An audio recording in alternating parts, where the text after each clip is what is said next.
I pick one. We can just play 3 headlines and a lie. Fantastic. Who could have thought Who that? could have predicted this? Who would have seen that coming, and why didn't anyone warn them? Ticked off, tee off. This is it. Moving Wisconsin forward, one joke at a time. This is Kristen Bry with As Goes Wisconsin. Yada, yada, yada. Hello, Wisconsin! Hello, Wisconsin. Happy Friday. We have made it to another weekend. And once again, I couldn't be happier about it. We all like Fridays. We all like Fridays. It's funny to get to that age where the Friday used to be the night to go out. And now I just cannot wait to sit at home and do nothing. I know, and go to bed. And just go to bed. Yeah. And still go to bed at a reasonable hour. I don't know when that shift happened, but it's certainly probably since starting this job. You've changed.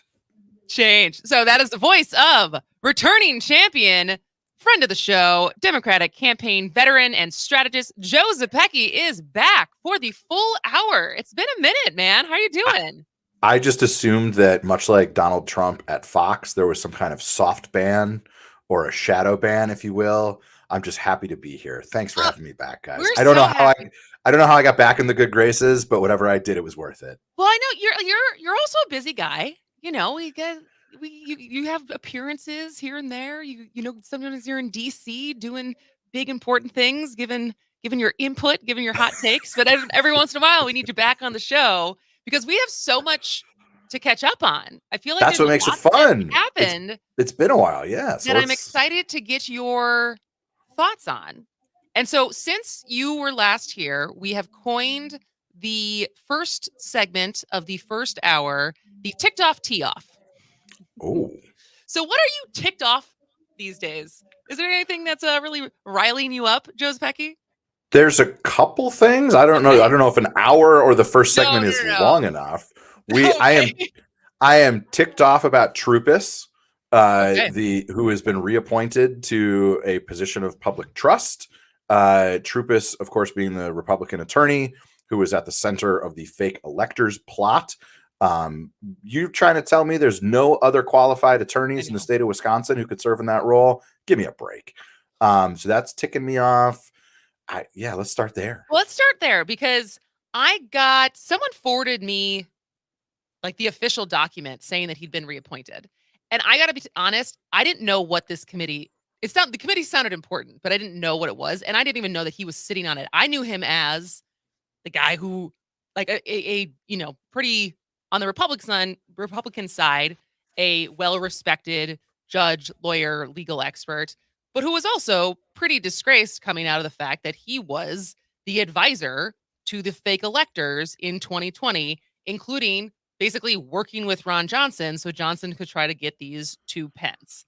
Well, he was the advisor when they weren't talking to Dan Kelly, but that's a whole other And that question. I'm going to make that point too. I was like, oh, so this guy's on this judicial committee, but then the other guy's up for the Supreme Court. Like, what are we doing here? And so what does this committee do and why is it important? Well, this is not the highest profile. This is the Milwaukee Journal Sentinel here. Attorney Jim Troupis was reappointed to the state's Judicial Conduct Advisory Committee by the state Supreme Court. So the advisory committee, there are standards of ethics within the legal profession. So claims can be brought against attorneys. We sometimes hear words like you're going to be disbarred for that. Judges, if they engage in misconduct in office, can be sanctioned or cited. And so my understanding of it is rather than any old schmo off the street can say, Attorney Bry, I don't like you, you're disbarred, that there's an advisory committee that sort of weighs these challenges or these proceedings around discipline for judges, just as there is for attorneys. And in fact, Troupis was at the center of a allegation against, I believe it was Justice Karofsky, that was basically laughed out of court because he was mad that they didn't take the challenge to the fake electors and the results of the 2020 election, and probably didn't like something that Justice Karofsky had written in the court's opinion saying, get the heck out of here. This was a free, fair, safe, and secure election. And so he tried to get her in trouble. What business does that guy have if he's bringing, false claims or bad actor actions against sitting members of the high court? It's ridiculous. And so is this the most important thing? No, but it goes to show that the conservative movement and conservative elements of even the highest court in Wisconsin are still deeply in thrall of former President Donald J. Trump. And that's a problem. And it's bad politics for them. I just don't get it. And because this is not the political advisor's background. This is 4 people sitting on the U.S. Supreme Court that are supposed to be nonpartisan. So even if they respect this guy's legal mind, it's also just it's a bad look. Yes, exactly. And and much yet they don't care. Right. So much of reality is perception.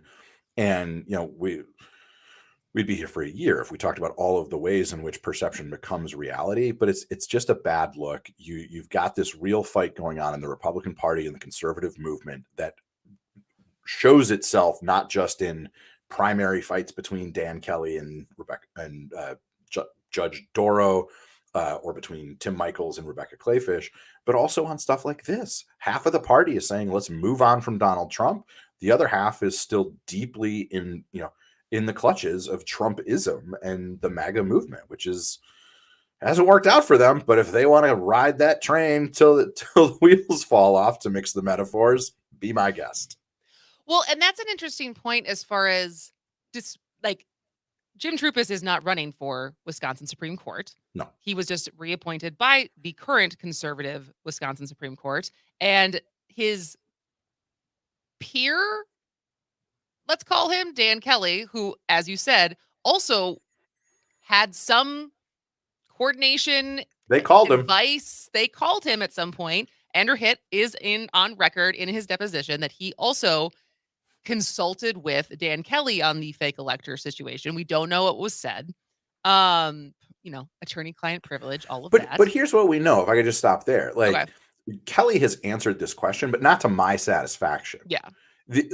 If someone calls you up and says, hey, you're my lawyer, I need legal advice, I'm thinking about overthrowing an election. I'm thinking about submitting false electors to the Congress of the United States. The legal advice is, that's a terrible idea. Don't bring me into this. Don't have anything to do with that. And then you hang up the phone.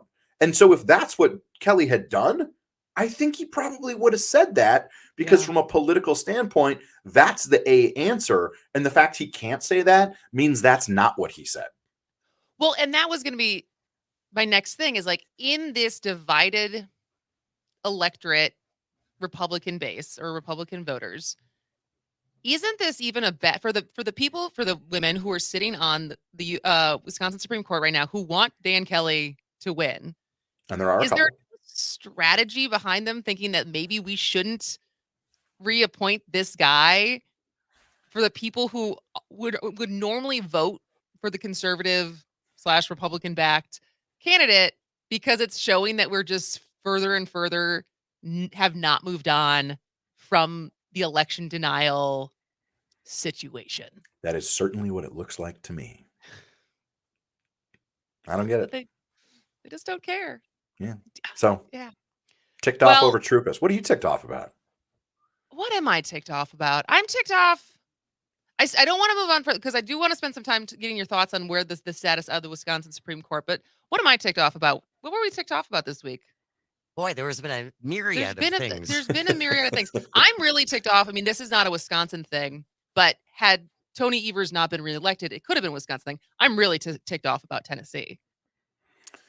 Yeah. And the drag shows and the the anti-trans, gender confirming care, and that sweep of bills. I mean, the one thing that I think I said this last night in my 60-second roundup of news, that I felt like one piece of good news in Wisconsin yesterday was that a federal court dismissed the case in Eau Claire that Wisconsin Institute for Law and Liberty had brought on behalf of some anonymous parents for protecting our children or something, because the Eau Claire School District had put in policies that basically was Protect kids. inclusive, yes, Yeah. to protect kids, and they needed it, the burden was on this parents protecting our children group to say how this harmed them.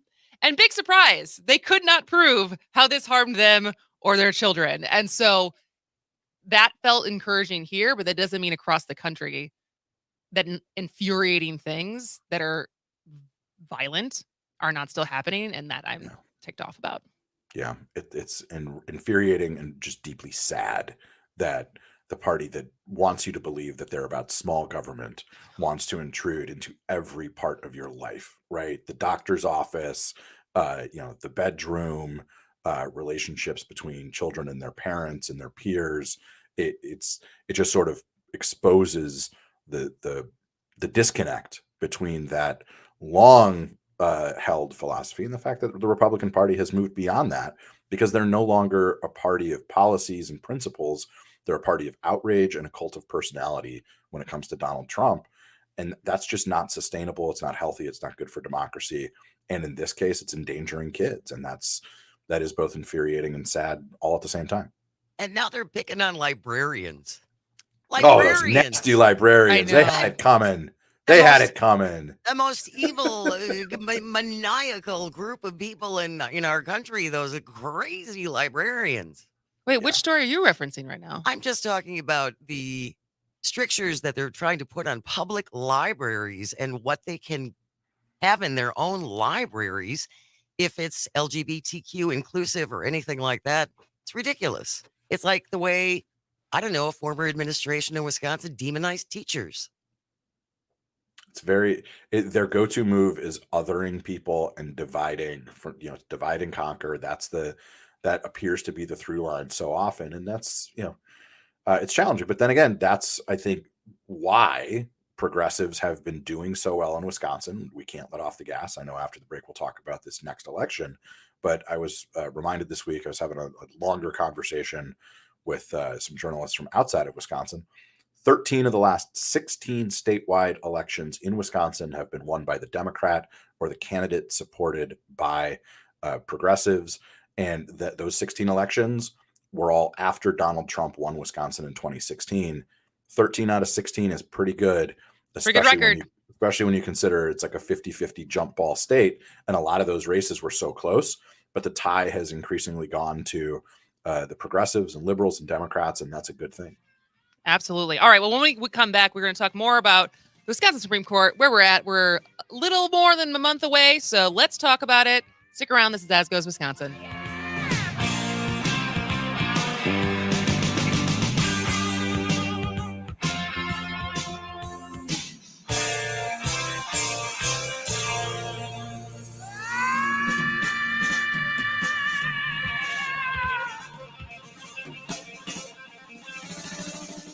It's easy to listen to your favorite local radio station anytime. Download the Civic Media app from the Apple or Google Play Store, then listen live or whenever you want from anywhere for free. Hey there, fellow working class heroes. I'm Rick Smith, host of The Rick Smith Show, and we are now on the air in Waukesha, live weeknights 8 to 10 p.m. right here on WAUK Come back with a couple 540 texts. AM, 101 FM, The Shaw. Turn on, tune in, and So we love texts. rebuild the American dream. Check out our web.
Men meet such interesting people. They know the lowdown, now it can be told. I'll tell you quite reliably off the record about some charming people I have known. Welcome back to As Goes Wisconsin. I am Kristen Bry. She is Jane Madnair. And our guest for the full hour is friend of the show, Democratic campaign strategist, Joe Zepecki. And we are just kicking around all the things that it's been accumulating because it's been a while since he's been here. And so before we get to your thoughts on the status of the Wisconsin Supreme Court race, Jane, you said we got some texts? We do have some texts. You know, we were talking about Jim Tropis being reappointed to this Judicial Advisory Board. So texter from the 414 says, could it be these people of dubious scruples are being put in positions of power because the GOP believes they won't win the Supreme Court and will put their people in place before they lose their appointment powers? I like that. Ooh, Smart theory. interesting. That is a smart theory. And then we were also talking, I just made a comment about how I find it amazing that the GOP is now targeting librarians because they're such underminers of the social fabric of our world. And the 262 says there was a big attack on librarians at a school board meeting in the Kettle Moraine School District this week. I think there's something going on in Waukesha too. Yeah. I haven't had the time to, I had someone email me and I wanted to look into it more before we started talking about it on air. But yeah, I mean, we'll look this at it is, more. the thing is, it's so clearly there's national organized groups behind this, that it's happening not just across our state, but across the country. Yes. And it all looks like the same playbook again and again and again. And it's not just like telepathic groupthink that's happening, that everyone feels this way. Like clearly there's an infiltration, whether it's through social media and Facebook groups and things, as far as like the messaging that is being beaten into certain groups' heads of what they have to do to like take back their school board. Well, it's a strategy, right? That, you know, if strategically you want to get to an end result of not allowing anyone to access materials that we would say are more inclusive, then you start to look at, well, how do we get there? Librarians, I would guess, are still pretty high up on the trust factor. Like if you ask people who are in their community, doctors, teachers, police officers, firemen, librarians probably are pretty well trusted. And so it makes sense from a strategic standpoint that if they want to influence what's on the shelves of library books, they have to sort of smear librarians and undermine their credibility in order to get the outcome that they want. It's a disgusting strategy, and it's, you know, these librarians don't deserve it, but you know, that's what they're doing. It's not, you're right. It's not by accident. It is a playbook. It is a strategy. And that's why we got to fight back against this stuff. Yeah. And it's not grassroots. This is not springing up in local communities where people are coming with torches and pitchforks to their local libraries. This is, as you said, Joe, this is a national strategy. This is all intentional. All right. Well, we got a Wisconsin Supreme Court race that, as of this week, is the most expensive race in U.S. history. Wisconsin. Congratulations. We did it. Yay. We did it. Whether this is a good thing or a bad thing is yet to be seen, but it is a thing. And so what, I guess, both boots on the ground, both sides are going to, go ahead. Well, can I take a victory lap first? I think people finally understand what, like last year, November, December, as we were talking about this race on this program and on others, I was telling people, like, voters are going to be hiding under their couch cushions again soon. Oh, yeah. Because the amount of money spent on this race was always going to be astronomical. There's so much at stake. And so, you know, I'm not right that often. So when I am, I want to take my little victory lap. Well done, Joe. Good job, Joe. Good job. You were right. Woo. Although I have to say, and this is maybe because I don't watch a ton of basic cable, it's not yet felt like, oh my, I cannot escape this. Has it felt like that for you already? It's getting pretty bad. For example, I walked by, you know, a dozen TVs this morning in the 3rd Street Market Hall at the Grand Avenue. Yeah. And, you know, so they got lots of sports centers on and morning talk shows are on. I'm telling you, those ads are there. Now there's way more of them for Janet and against Kelly, but those ads are they're running. They're there. They're running hot. I'm definitely getting texts. I'm definitely getting texts. Me too. And Well, one of the things. So, where do you feel like the status is right now as far as arguments being made, resources? Like, what is kind of your takeaway? A little bit more than a month away from the election. Yeah, so it's advantage Protasewicz in some really important ways. Let's start with the money.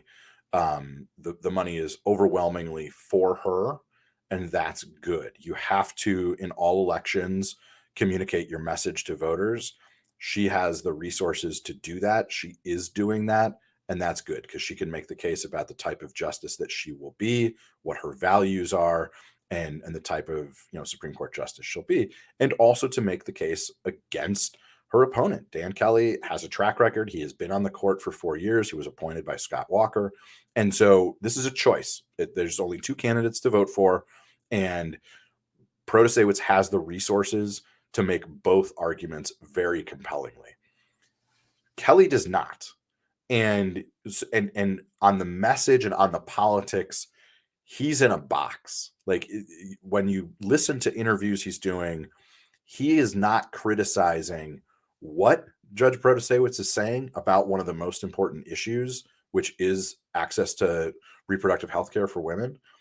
He's criticizing that she's saying it. And just think about what a bank shot that is. Judge Protasewicz has come out and said what her values are, that she believes that Wisconsin's 1849 abortion ban, which is on the books in the wake of the Dobbs decision, is disgusting and ridiculous, both of which are true. These are not controversial statements. And rather than Kelly being able to say, well, she's wrong and here's why, he has to try to criticize the fact that she's saying that at all. And that's just a really hard message to get across to voters and make them understand, particularly when you're being outspent to the degree that he is. So it is an uphill climb for Kelly right now, and progressives cannot let off the gas. We've got to finish strong. I'm old enough to remember Brian Hagedorn winning an election we thought we were going to win by less than 6,000 votes. Yep. All right. When we come back, I want to get your thoughts on where we're at with the budget. Joe Zepecki is our guest. This is As Goes Wisconsin. Get those readers, get that payoff. What a headache, what a mess. Oh, publishers are such interesting people.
Welcome back to As Goes Wisconsin. I am Kristen Bry. She is Jane Madnair, and our guest this hour is Mr. Joseph Pecky. Always love having you here. He's very smart. He is smart. He has things to say. He does. He has opinions. Hmm. He's at least he sounds good. If you don't know what you're talking about, Dan, you fake it really well. A face Joe. and a Joe. voice for radio. That's the second time she's called me Dan Schaefer, which Really? Yeah. nice to be in good company. Us white guys with beards, we all kind of look the same. It's fine. Left-ish. Just don't Bearded. call me late for dinner, Jane. Not a problem. I'll make sure you're on time, Joe. All right. Well, as always, you can give us your thoughts. 844-967-2789. That's 844-96-PARTY. But moving on to new topics that don't feel so new, but they are ongoing. That of the budget negotiation.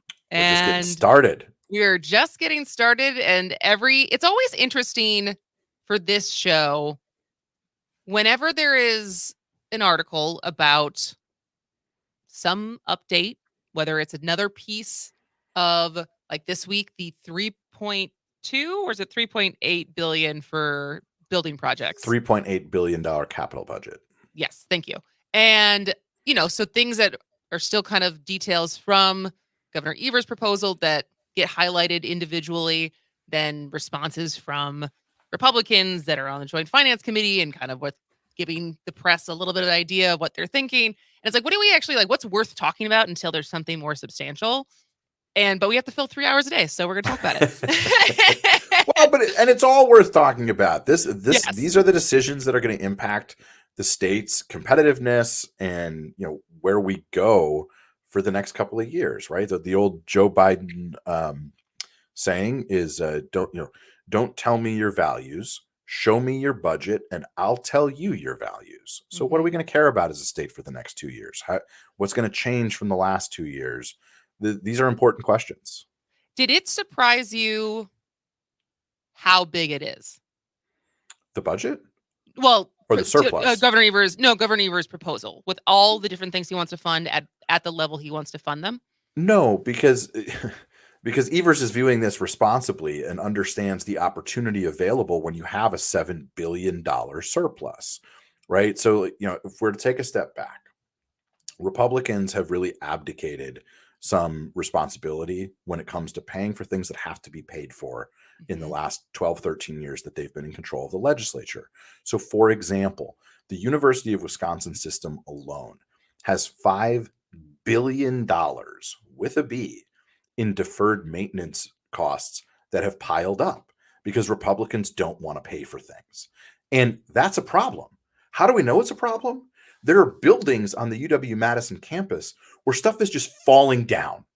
This is a building that should have a lifespan that expands another dozen years out to 2035. And because of maintenance backlogs and not paying for the things that have to be kept up, we have parts of them falling down. Thank God a student wasn't walking, at that moment. Somebody could have been killed. And so you have all these backlogged costs, things that have been put off. What better time to make good on expenses that have to be incurred than when you have a $7 billion surplus? And so what the governor is doing is he's not saying we're going to do all $5 billion just to the UW system. There's more priorities. There's other decisions that can be made. So he's proposing, for example, using some of the surplus to buy back debt, which will ultimately save Wisconsin taxpayers and the Wisconsin budget more money in the long run. That's really smart. In fact, that's fiscally conservative. He's also saying we have some one-time money. Let's address some of this backlog. Let's update some of these buildings that need to happen if we want to continue to thrive as a state. And he's not spending the whole surplus on that. There's other things that he wants to do, like try to, do some one-time and probably also some ongoing revenue streams for units of government, local municipalities. We have mayors and county officials from across the political spectrum in communities that are urban, suburban, rural, exurban, you name it. They are all crying out and saying, we are being starved of resources. We cannot even meet the cost to continue, much less make investments in the things that have to happen to keep our communities safe, to keep our communities going. Things like law enforcement, transportation, mental health services, the sort of the nuts and bolts of local governance and what people think of when they think about their village or their town or their city, what they're supposed to be able to do. And among, and with a $7 billion surplus, you can do some of that in shared revenue. And you can surge funding one time for programs like literacy, because we know the numbers are in that kids fell behind on reading during the pandemic. So in a perfect world, would we have to spend more money? No, but you know what? We don't live in a perfect world. We live in the world that we have. And these are priorities. These are things that matter. The governor has declared it the year of mental health. It's much like with reading. The numbers are in. We know that the mental health crisis is acute and growing, and we do not have the available supply of mental health professionals and services to get people the support that they need. And if we can't, there is a toll that will take, and there's a cost to that. And so I think the governor's budget is very responsible. It saves money where it can. And when it can, it chips away at some of this backlog that Republicans have allowed to fill up. The one last thing I would say on the budget is we've also seen the governor once again say, let's expand Medicaid. Let's finally accept the 90% of Medicaid funding that the federal government will pay for. It's been a dozen years. It would save another $1 billion in state money, and Republicans in the legislature have said no for a dozen years. Yesterday in North Carolina, Republicans finally said, okay, we're going to do it. We're ready to come to the table and accept Medicaid. So hope springs eternal. Perhaps, Mr. Voss, Mr. LeMahieu, their caucuses will understand, hey, we got $7 billion to work with here. Want to make it $8 billion to work with? Let's expand Medicaid after, the dozen years of saying no. So that's something we would like to see. It's common sense. It is supported by the people of Wisconsin. And that's the difference, is the governor's proposal is responsible. It invests where we need to, and it tries to take advantage of a unique opportunity while also returning some money to taxpayers, right? Like $7 billion is really hard to get your head around, but you can do all of those things I already talked about and give a tax cut for working and middle-class families. And rather than come to the table and say, hey, some of this is really great, some of this we want to fiddle with, some of it we're not going to do at all. Instead, you've got Robin Voss calling the governor names and suggesting that he lives on another planet. And it's like, give me a break. Like, if the governor said he wanted to spend $3 American of state money in the next 2 years, they'd be like, no, that's too much. The governor's totally out of touch. Not a penny more than $2. And it's like, come on. That approach is how you end up with $5 billion in deferred maintenance backlogs and buildings that are falling down and putting at risk students on college campuses, which is not what anybody wants. So we got to get serious about this. Yeah, but Joe, if the Wisconsin Republican Party actually starts doing things on behalf of all of their constituents, that's going to blow up their entire business model. I mean, they know best what we need. They know best when it comes to women's health care. They know best when it comes to how to spend money. They know better than the rest of us, and they're going to do what they believe is best. And they also think that $7 billion belongs to them. Yeah, it's not great. It's not great. Well, and I think that's the thing that sometimes is because we have short memories, right? And I think we had CJ Safer in here yesterday, who's a conservative. He's the president of Institute for Reforming Government. And so it was interesting the way that he was talking about reforms and certain stuff with reading, like we were talking about that. And he tried to sneak in like what schools spent their COVID relief money on. And then they weren't even spending it on learning loss or mental health. And I was like, yeah, because they haven't been funded and their funding hasn't kept up with inflation. So a lot of the way I understand it is a lot of these school districts had to dip into that for their general budget just to keep the lights on. And then in general, for schools to not know what their budget's going to look like every 2 years is not very stable. And so the backlog, again, just like the maintenance for buildings on the UW campus, the backlog for a lot of school districts and the inconsistency of school districts and the unpredictability of what we're going to be able to spend is not creating great environments. And some of that, you can say that they're spending a lot now, but that's also because we haven't been spending enough for how long? Yeah. These are choices, and the choices that Republicans have made with the budget for the, going back probably 5 or 6 budgets now, 10, 12 years, they've made their choices, and those choices are catching up with us. The bill comes due. It always comes due. Do you think, this is totally speculative, do you think there's any of them that are kind of realizing that this could be their last hurrah if Protasewicz gets elected? Or do you think they don't think like that? I don't think they think like that. And here's the thing. None of us should be under any illusions that if Janet Protasewicz wins in April, that all of a sudden Democrats are in control of the legislature. That's true. That's not the way this is going to go. If she wins, which we hope that she does, fill out your early ballots. Early voting starts soon. You can request an absentee ballot. Don't sit this one out. But even if she wins, it's going to take some time for the maps to come back before the court. And even if they are drawn more fairly, more fair maps aren't going to start with Republicans at 50 and 22, but they're not going to start with Democrats at 50 and 22 either. You're going to have to go out and win elections and talk about your values. And the best outcome would be, 20 in the assembly and maybe, 8 to 10 in the Senate, where there's an actual competitive balance. And sometimes Republicans win and sometimes Democrats win. And until we get to that, a lot of this, right? So I'm just not sure that Republicans are looking over their shoulder going, oh no. I don't mean as far as control over the legislature. I also mean if in this, knock on wood, we get fairer maps before 2032. Because what I always think about is how it changes who can win. So even if it's going to end up being a Republican or a Democrat, but the type of more moderate candidate, because the districts are drawn in a way where it's because of like communities of interest versus everyone who votes Republican, because that to me is so much of what the problem becomes, whether it's in federally in Congress and what we've seen of how many fringe people are representing different districts, and also in our state legislature, that it's like I'm very close friends with some very left representatives and state senators, but it's also because they're only going to lose their seat if someone primaries them. And the same is true on the other side. And so it's more of potential that it changes who runs and who can win, even within their own party. Yeah, and we can't stop at fairer maps. We have to look at things like ranked choice voting, open primaries. And I don't know how to express my displeasure with you, because you just cited the year 2032, which is the year I turned 50.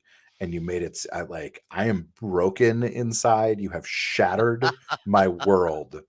That I turned 40 last year, and I had not once thought about turning 50 until you just did that to me, Kristen. How dare you? Well, at least you don't have American Girl dolls that are historical, that were born in 1990 and being like, oh, I owned my first American Girl doll before this doll was supposedly born. Oh, you crazy kids. You crazy We love you, youngsters. Yeah, get back to me in a decade, okay? All right. Well, we are going to take another break, but Joseph Peckey's still going to be here when we come back. We're going to lighten it up a little bit, talk about what he's reading, talk about what we're watching, and a pop culture Friday segment, whatever. This is As Goes Wisconsin.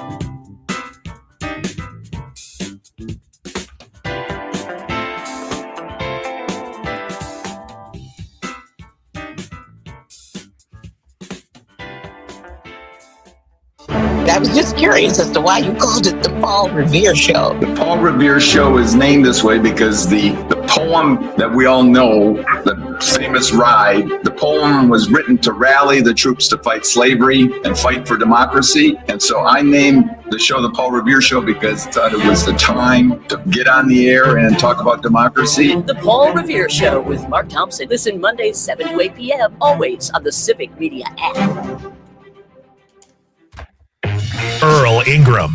Mandela Barnes. Yeah, the stories that I talked about, stories I share, my own personal experience was not much different from the experience from a lot of other people across the state. People generally want to be able to, exist together in harmony. Working hard every day to inform, enlighten, and bring our community together. The Earl Ingram Show. Weekday mornings 8 to 11 on Civic Media and on the Civic Media app. My Alzheimer's diagnosis was hard to take. But early detection allowed us to take control of the situation together. Talk to your family about seeing a doctor. Go to alz.org/time to talk. A message from the Alzheimer's Association and the Ad Council. Weather on this snowy day could be brought to us by your business. Can you imagine how many snow blowers, snow shovels, and snowmobiles are being sold as we speak? Weather sponsorships make the phone ring. Call us at 608-819-8255. Here's your updated forecast on the Shaw. Cloudy skies expected this afternoon with daytime highs approaching 37. Northeast winds 8 to 15 miles an hour. Lows level off around 26. Tonight, cloudy. Chance for mixed precipitation tomorrow, high of 43. Low 40s Sunday, turning much warmer Monday with highs in the upper 40s and storms. For Civic Media, I'm meteorologist Derek Height. Currently, it's 36 degrees. The Shaw 101 FM, your fix for progressive talk. From Butler to Wind Lake. Always streaming at WAUKradio.com.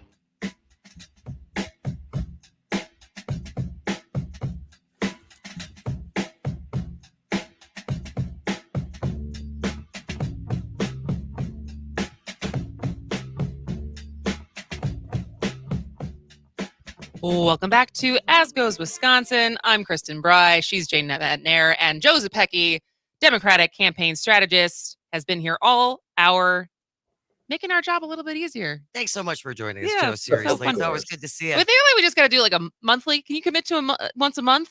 I know Sure. other shows get you like once a week, but we'll get you on here once a month. Up north with Pat Kreitlow. You can listen to me Thursday mornings. Pretty early, though. It's pretty early. It is pretty early. I'm up by the time Pat's show starts, but I'm usually starting to prep for this show. But I tune in every once in a while and see what he's talking about. But yeah, the 6 to 8 hour, that's Jane did that for a long time. Decades as far as because what time? And it was 5. It was 5. She was like, it was at 5. I started and at you 5. didn't you didn't get to do it from home. So take that, Pat Kreitlow. Quickly, before we get on to lighter topics, I know we're going to talk about this actually with Representative Mark Pocan, who's going to be here next week.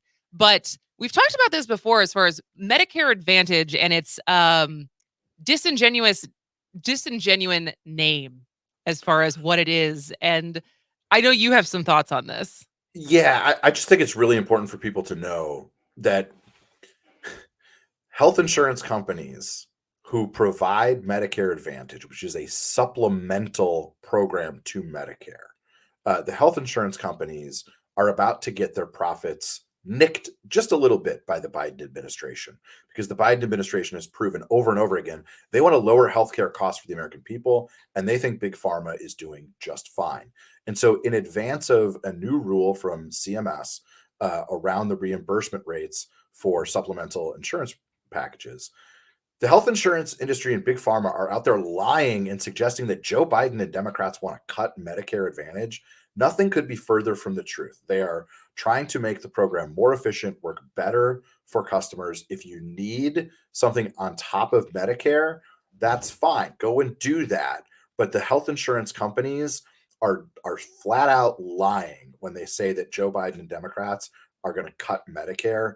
Don't believe it. Talk to the people on Medicare in your life. Make sure that they know it. Mark Pocan, I know, will do a great job explaining this challenge and legislation that he's introducing to tackle this.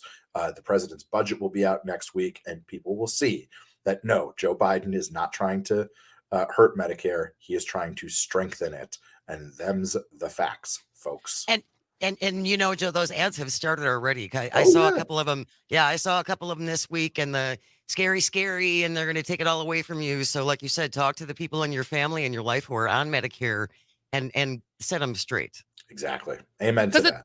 Because the bill that Bocan is authored is basically that they have to change the name. Is that Well, and that some of it has to do with marketing Okay. practices, right? That like Medicare is a government-run program for seniors over the age of 65. You know, parents and grandparents are on it, and that's often in our, you know, in the zeitgeist and in our politics. Medicare Advantage is, again, it's a supplemental insurance that seniors can pay out of pocket for, and that's it gets a little confusing for folks as to what that actually is. Absolutely. All right. Well, what are you reading these days, Joe Fun and Peggy? stuff. Fun stuff. I know. Oh, so I read 2 books within in the month of February. Actually, well, I read more than that. But first of all, I read Across That Bridge. John Lewis, the late great congressman of Selma fame. We all miss John Lewis. Good trouble. Reflections on his life. Got that at the African American History and Culture Museum in late January, and was able to read that. Really remarkable. And two other books that I read that are just fascinating, and I'm recommending to everybody. The first is A Brief History of Motion by Tom Standage. And it basically is about the way that the automobile created the world as we know it. It is fascinating. It's the history of from like the 1890s through, you know, what's next? How will self-driving and autonomous cars impact our world? How are the smartphones we carry in our pockets similar to the automobile in the way that they are literally reshaping societies and the ways that we live?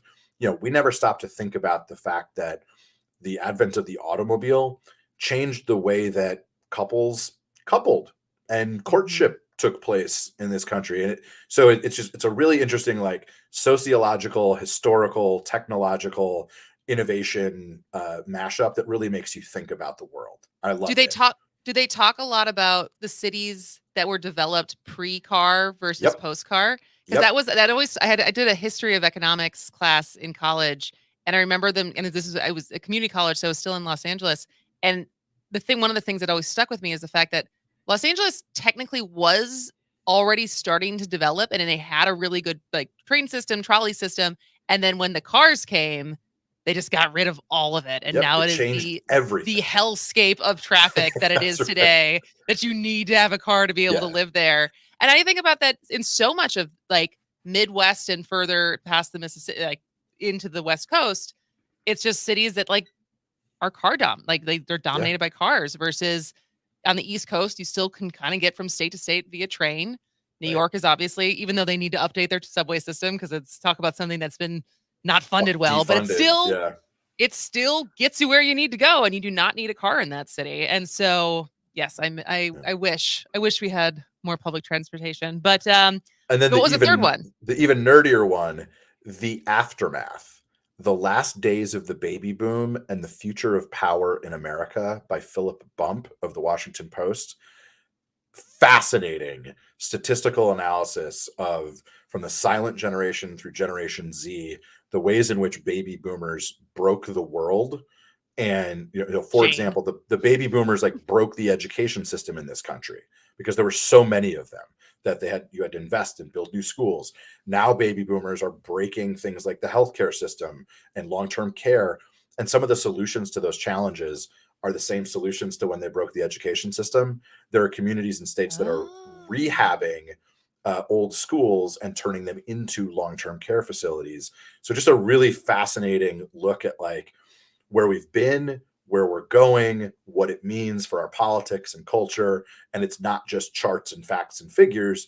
There's little vignettes. They go down to the villages in Florida that we meet the first baby boomer, you know, the ones that Life magazine decided was the very first baby boomer. It's fascinating. So, but I don't just read all the time. I also got to shout out, March is breaking my brain when it comes to peak TV.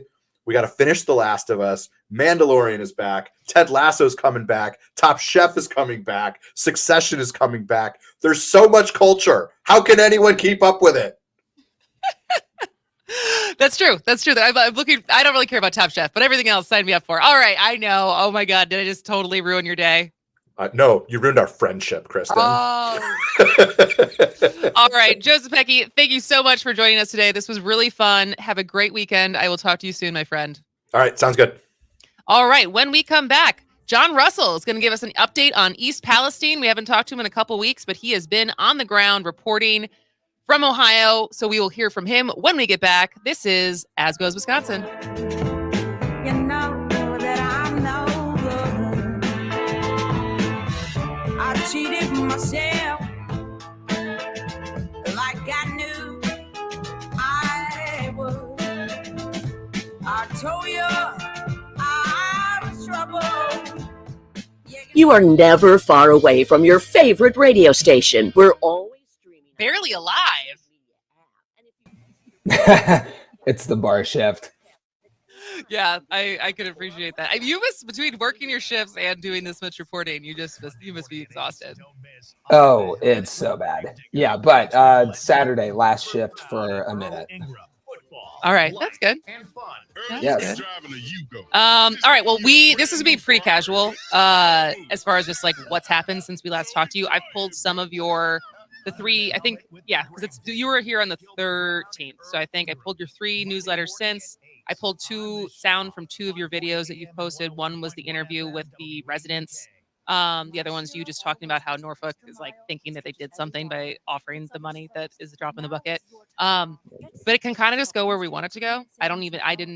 It's Friday, so I don't have a ton of structured questions as much as like I'm just supposed to just talk. That sounds good to me.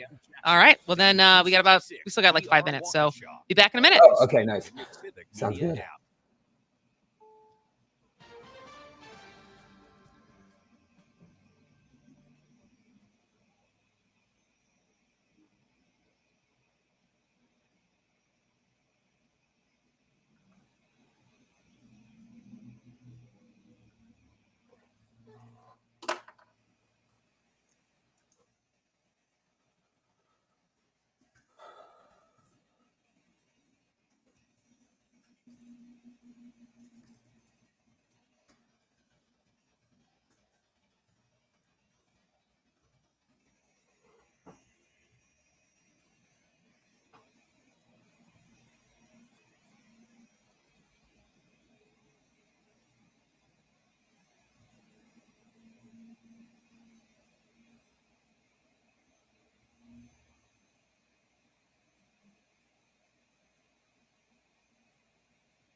Totally, definitely not an impersonator, but the actual Ron Johnson.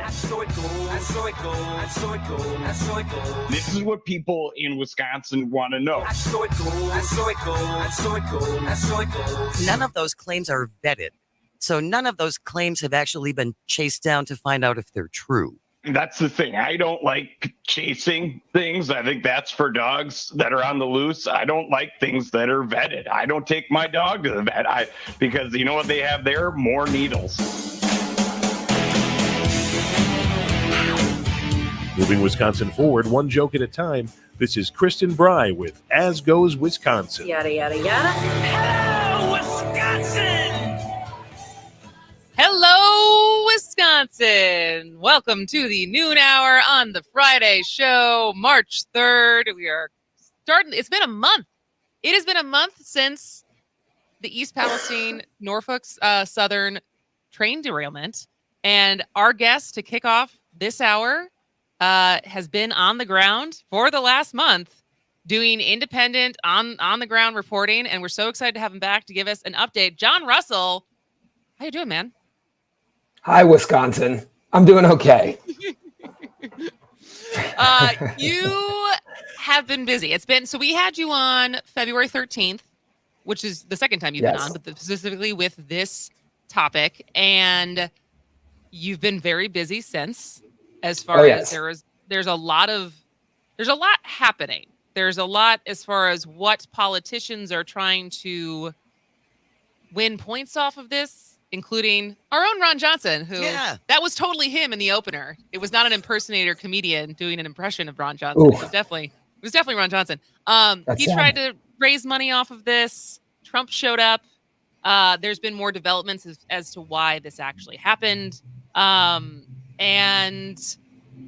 now there is a new bill potentially to talk about how to prevent this from happening again. So the general opening question, what's been happening since the last time we talked to you?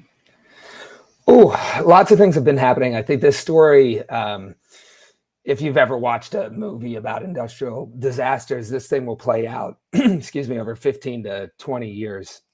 It'll be a long time before we really know the full effects of what's going to happen health-wise for residents. It'll take that long to for any class actions to work their way through. But more immediately, what's happened, we've seen a parade of political figures come through.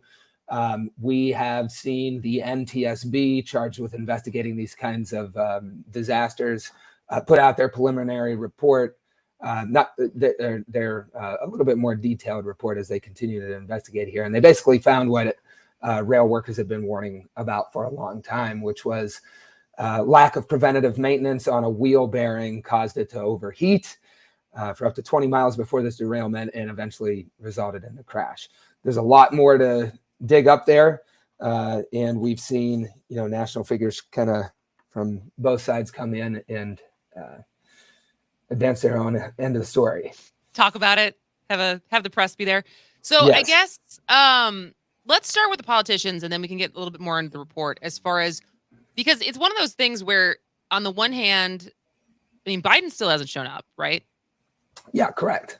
And so Buttigieg has been there, but as far as what is as someone this is your community, you're not from East Palestine, but you're from the same county. What is the balance between good faith politicians showing up because they care versus I'm here for a photo op? Because on this one side, there's criticism if they don't come, but then sometimes they do come and you're like, what are you actually doing here? It's a fair question. And honestly, both sides here have not really looked great. If it's one thing that's really stands out, we spent, I was working with More Perfect Union. My girlfriend Jess and I, we worked together. We were all up there covering this thing on the ground for about the last 10 days. And what really stands out is the company really has a monopoly on what goes on here. They have all of the information. They hold most of the power. Any politicians that have come through East Palestine, most of them have accepted really large amounts from Norfolk Southern. And not a lot of them, appear to have what it takes to go toe to toe with a $55 billion company. And, you know, we've seen the company act pretty confident in their power and their control over this situation. I mean, the amounts that they're offering to residents are laughable. They, you know, kind of defy any power that politicians may or may not wield, right? And the response, you know, from agencies has been bumbling at best. So that's something to. That's something. So we're talking to John Russell, who's the author of The Holler, which is an Appalachian-based independent media for the fed-up working class, and he has been for the last month painstakingly reporting on the ground of everything that's happening in East Palestine. And so now there's been a group of 6 senators, including both senators from Ohio, who have introduced new legislation to improve rail safety. And I guess first question, does it surprise you that both senators, J.D. Vance and Sherrod, are both on this? No, it doesn't surprise me. I think here's something for the listeners to really consider, though. There was some reporting on this that, you know, big story angle ended up being the regulations and what administrations, you know, proposed them, rolled them back, and then failed to pick them up. You know, Obama proposed braking regulations and hazardous materials designations. The Trump administration rolled them back. The Biden administration failed to pick them up. But what's important to know is that whole conversation was really secondary to the cause of this derailment. Rail workers were telling me forever, there's extreme profit seeking that is putting the public in danger. They are cutting the staff, they're cutting the safety, the training, the maintenance, the inspection times for things like wheel bearings that ended up derailing this train. That is really the primary focus here. The corporate practices of this really large company, more so, you know, and then secondary is this whole braking and safety regulation conversation. Those are absolutely things that must happen. They just weren't causal factors in this derailment. So a lot of the bills that we see coming out are picking up that old conversation. But I think what really needs to be done here is a much larger look about how the largest companies are doing business in America. I mean, we are seeing not only in the rail industry, what we're seeing in the rail industry is extreme profits that are piling up from cutting all of the things that keep us safe. And then the government response we're seeing is kind of nibbling around the edges, even though it's, you know, regulation that we want and everything. These companies have really gone beyond anything that has been proposed in these bills or the regulations, you know, that are happening. They're to be commended. We could use them. But as you know, intense as these companies are seeking profits right now and the extent to which they're willing to endanger the public to get them, we really need to have a larger conversation about their entire practice. And speaking of that, you did a great video kind of summing up what Norfolk Southern is offering and how pitiful it actually is. And so, Jane, can we play that? Norfolk Southern is bragging on the internet about offering $5.4 million to East Palestine after their nearly 2-mile-long train of toxic chemicals was detonated in the middle of town. Can you even pay to make something like that right? I'm sure somebody has gone to jail for much less. I mean, people are in jail for weed. This is a $55 billion company. They made almost $5 billion in profit last year. Do you know how much that is? The median home value in East Palestine was $100,000 before this. Norfolk Southern's money left over after expenses were paid in just a single year could buy each of the, let's say, 4,000 homes in East Palestine 10 times over, and they'd still turn a profit. I talked to a lady in the blast zone making $13.50 an hour and raising grandkids. That is not out of the ordinary around here. People like that work their whole life to build value in their home. And Norfolk Southern is bragging about offering $3.4 million to families. You know how many homes that buys around here? 34. Would you want to buy one of those homes? This company spent $10 billion last year on buying back their own stock. They increased shareholder payouts by 4,500%. Stock buybacks are the first thing you do to explode the wealth and power of your corporation, and the last thing you're supposed to do only after you've paid money to maintain your equipment. They've cut their staff by a third, and they've run the people that are still there ragged. That's what the rail strike would have been about before it was stopped by Congress with bipartisan support. A wheel bearing overheated and appears to have derailed this train. Workers have said for months that the time to inspect cars and the wheel bearings on them was cut in half, and there's less people to do it. Safety monitors are doing more work with less people. That $10 billion could have gone to more safety, training, maintenance, and staff, but it went to executives and the richest shareholders instead. If they can put $10 billion towards buying back their own stock, how many billions can they put toward the town that they nuked with chemicals? So that is Hey John Russell. You should definitely follow him on Instagram, TikTok, Twitter. Anything else you're on? That's about it. It's Hey John Russell everywhere. If there's something out there, that's where it is. John, I just want to say it's so worth watching the footage because you include when they blew up those chemicals and this big black mushroom cloud of poison. If you haven't seen it, you need to really appreciate the long-term ramifications of this mess. And so what is any updates? Because when we come back from the break, because you've also spent time talking to people who actually live there. And we have some clips from that I want to play as well. But we'll get to that in the next segment. But as far as are they still trying to pretend that the water's okay to drink? Or where has it kind of been as far as reality versus what's being talked about is people even being able to be in the vicinity?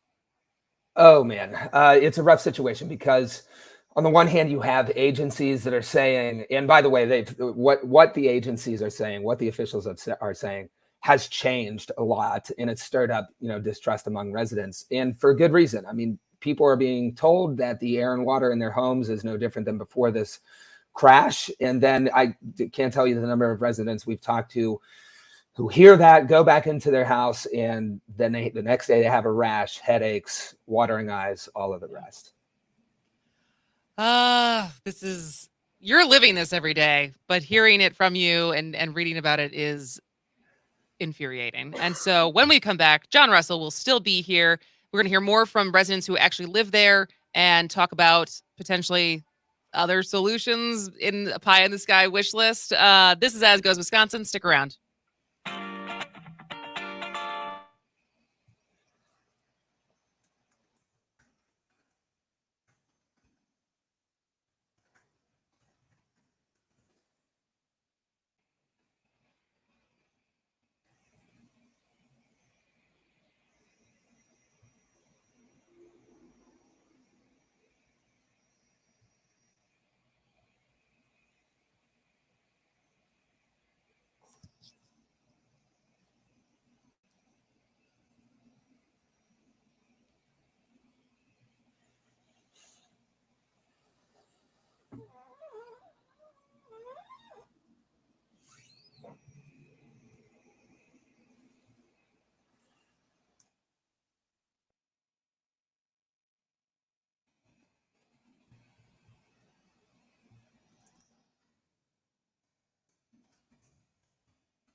Man, yabba dibba dibba dibba dibba dibba dibba dum.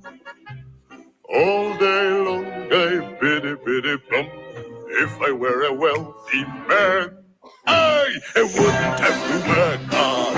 Yabba dibba dibba dibba dibba dibba. Welcome back to As Goes Wisconsin. I am Kristen Bry. That is Jane Metnair trying to lighten the mood with a little Fiddler on the Roof. Little Fiddler on the Roof. And our guest this half hour is John Russell, who is an independent journalist and has been on the ground reporting from East Palestine from the last month. And what I appreciate is it's just, I mean, you basically have your, equipment. You're not part of a huge crew. And I think because you're from there, you're from the same county, the conversations and probably the much more real conversations you can have with not necessarily the politicians and the company, but the people who this is actually affected, whether it be union workers, railroad workers, residents. And so let's play a clip from these were Trump voters, right? Yep. So let's play that clip. When they blame a left side or a right side or this and back and forth, we're not tired of it's that. not about it's about our town now and people not being able to drink the water, about kids having rashes. It's about this thing. That's what this is about. Norfolk Southern. What do they really owe this community? They owe this community a lot. They owe us property value. They owe us our health. They owe us 5-10 years from now when things are going on. The company that's owned by J.P. Morgan, Vanguard, and BlackRock. Alan Shaw's a pawn. So he's a pawn. He makes $8 million a year. $8 million a year. He lives in an 8,000-foot square mansion. He doesn't care about the people. They're going to make their money, man. The trains are going to roll no matter what, whether we're here or not. We're just ants to them. Industrial accidents can be prevented. Every industrial accident that's ever happened in the country can be prevented. Preventative maintenance. Trump. Did you go into those conversations with these people thinking that they were going to know as much about the companies and the railroads as they did?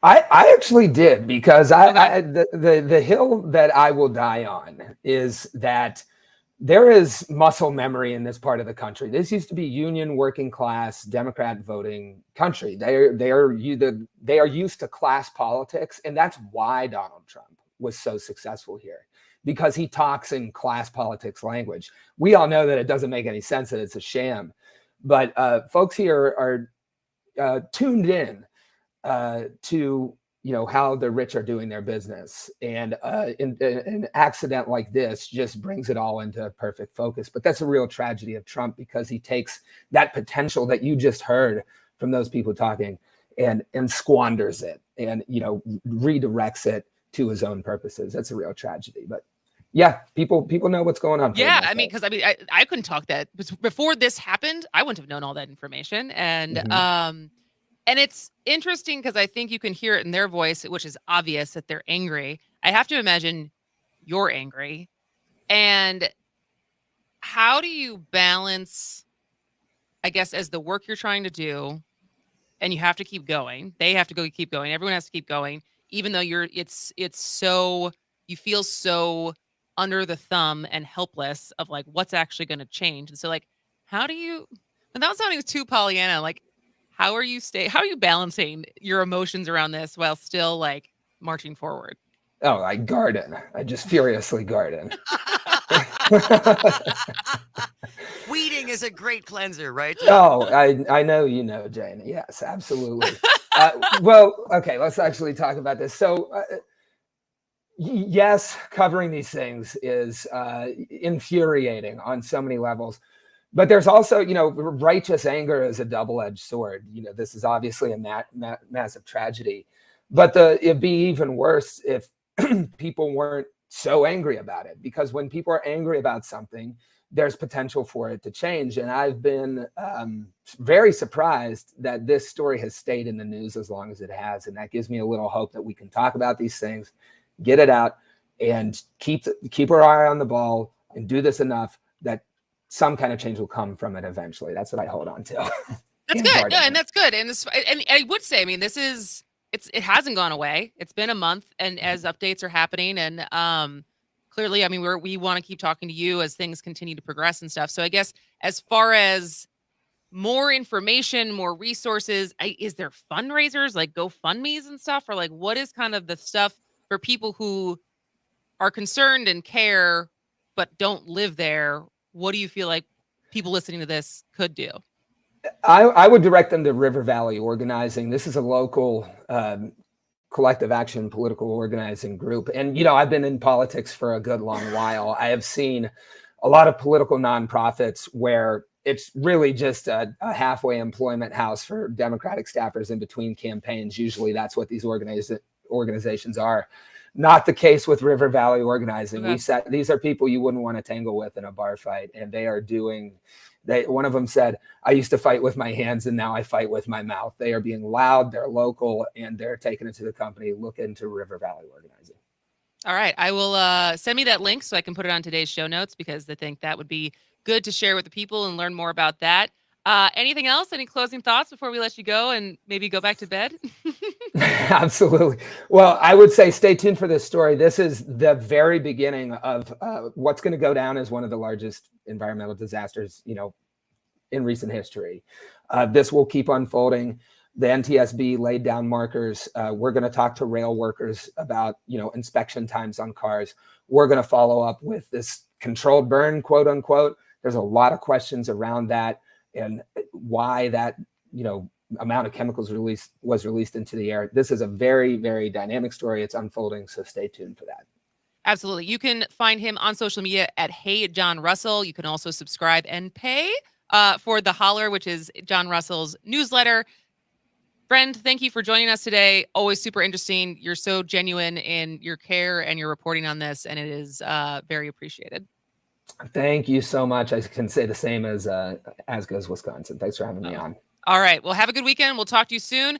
And for us, talking about the media, Hasan Minhaj had some thoughts about Skip Bayless. So we're going to talk about it when we come back. This is As Goes Wisconsin.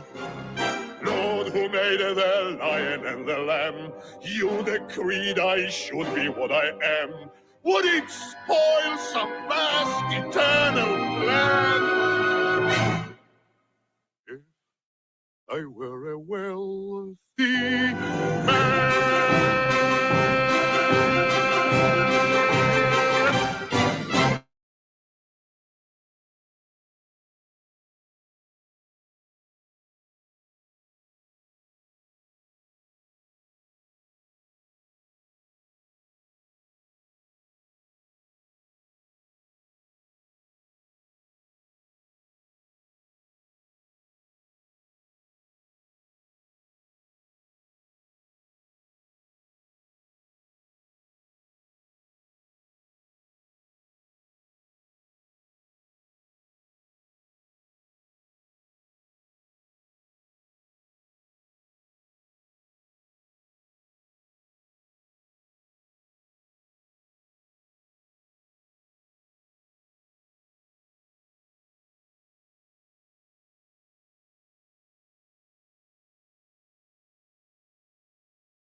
Don't matter what TV's on.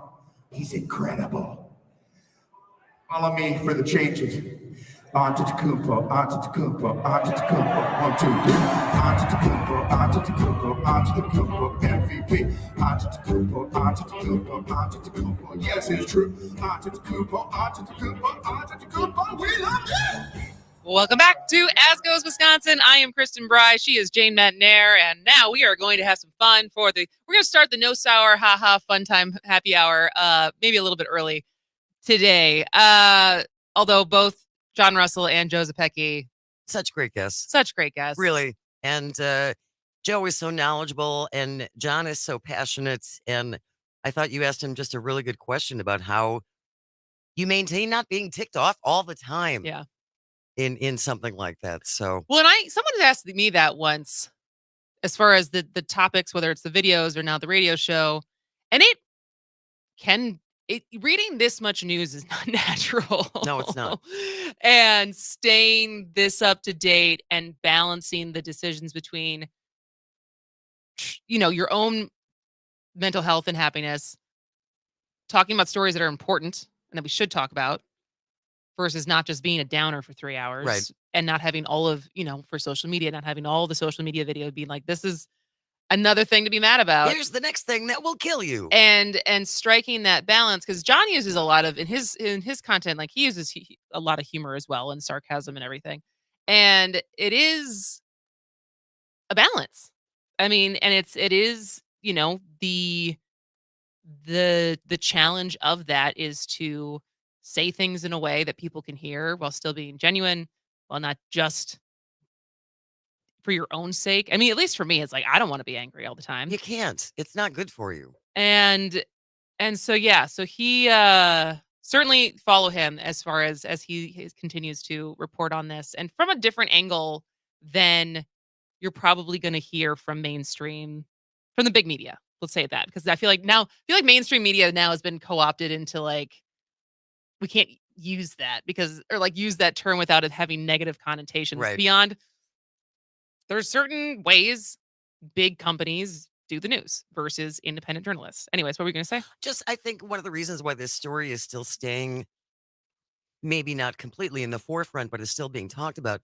We're all affected by trains. Mm-hmm. Every single day when I drive to work here in downtown Waukesha, there are freight trains that go through all the time. Yep. And every community and, rail is a huge mover in this country. And East Palestine might seem really far away, but it's not. No. And if this is happening just for Norfolk Southern, cutting back on all these safety measures, should we just assume that all the rest of the railroad companies aren't doing that too? Yeah. To increase their profits? Yeah. And to make sure that their CEOs can make their $8, $9, $10, $11 million a year? Have their 8,000 square foot house? Yeah, everybody needs that. You got to stretch out. That's too much house. Well, I just even if I had that much money, which I never will, it's too much house. They're not the ones who have to clean it. It's fair. See, the thing is, for me, who loses, no, scratch that, misplaces momentarily until I find it, almost everything, including my AirPods, having a big house like that only increases the amount of places I could have put it. And it sounds like a nightmare. All right. Well, I saw this. So on Monday night, Giannis Antetokounmpo was on The Daily Show. Yep. Because since Trevor Noah left, every week there's been rotating co-hosts or guest hosts, different comedians. And I don't know if it's so much people auditioning for the show so much as it's just chance to fill in. Let's do fun. It's like doing SNL, though it might, for daily shows, be interesting to see what's the bigger workload, doing one live show or 4 live shows. But Hassan Minhaj was there this week, who started, his big break was as a correspondent on The Daily Show. He was originally hired by Jon Stewart, but hired basically at the end of Jon Stewart's reign. Then he was on when Trevor Noah's first year. And it's since he got his own show for a little while. And he is, if you don't know who he is, look him up. Hasen, last name Minhaj.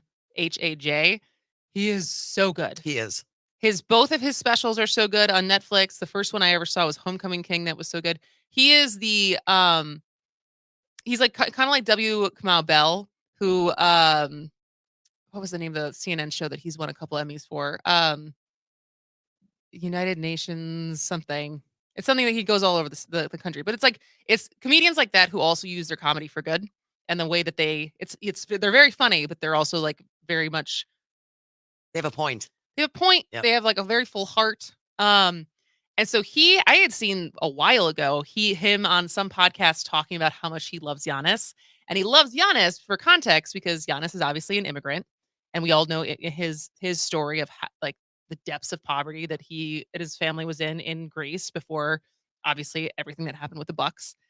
And Hassan is a second generation Indian immigrant, and a lot of his comedy is talking about being the child of immigrants. Sure. And so he has admiration for the kind of humility and frugalness that Giannis has. So he had Giannis on Monday night, the first day he was hosting this week for the Daily Show. So let's just set that part up. It's weird because I haven't kind of hosted a show like this. I haven't been back for quite a few years, and being in the media is a very strange thing because we'll work on jokes, right? And then, I'll look down the barrel and I'll say them, and then they just get piped out to the world. And sometimes you get pulled into some drama. So it's only my second day here, and I wake up this morning and Skip Bayless just put me on Undisputed. You keep joining super teams to win the NBA title. How about we work out together sometime so I can teach you how to carry your own team? Wow. It's supposed to be cute. It's supposed to be tee-hee funny. It's supposed to be key funny. Right. And it's just not to me either because it's unfair to Kevin Durant. Right. And he is the thinnest skinned superstar I've ever closely observed. So he is not going to be pleased. And I'm waiting for him to fire back. That's such an unusual defense. I know. He's so thin-skinned. We got to be nice to KD. Don't insult him because he can't take it. So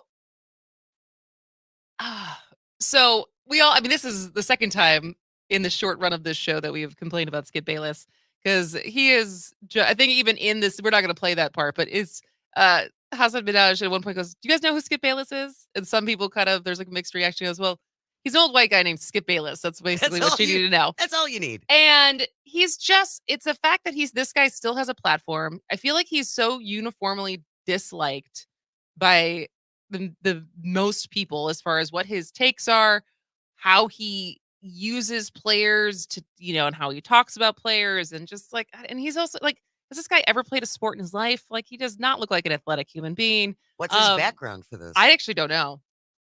I'm sure someone can text in as far as someone probably knows why his pedigree? Why he's qualified to be, considered probably one of the top paid and longest running sports commentators. But he picks out that clip from a comedy show called The Daily Show. It's a comedy show. So let's play. So Hassan goes on to say why he had brought him on. So let's Day one, I brought out, NBA All-Star Giannis Antetokounmpo. I brought him out on the show. He was our first guest for my week. And I brought him on actually to plug his amazing foundation that's in honor of his father, the Charles Antetokounmpo Family Foundation. And one of the things I was talking about, I don't know if anyone here is a fan of Giannis, but he's this really beautiful human being. He's one of the best basketball players in the world, but he has this like immigrant dad green card energy. You know what I mean? Like, he has a super max contract, but he's just like, are these Subway napkins? Can I take these? Like, it's that juxtaposition that I love about him. And he's got so much humility and grace. And there was this clip that we played on the show where even though he's a two-time MVP, they asked him in interviews, hey, do you think you're the best basketball player in the world? He's the former MVP. And he's like, no, Steph Curry is. So you have to, this is a comedy show. Yep. And so it's an interview. And I think that the interview that I reposted, this was like 10 minutes between the two of them.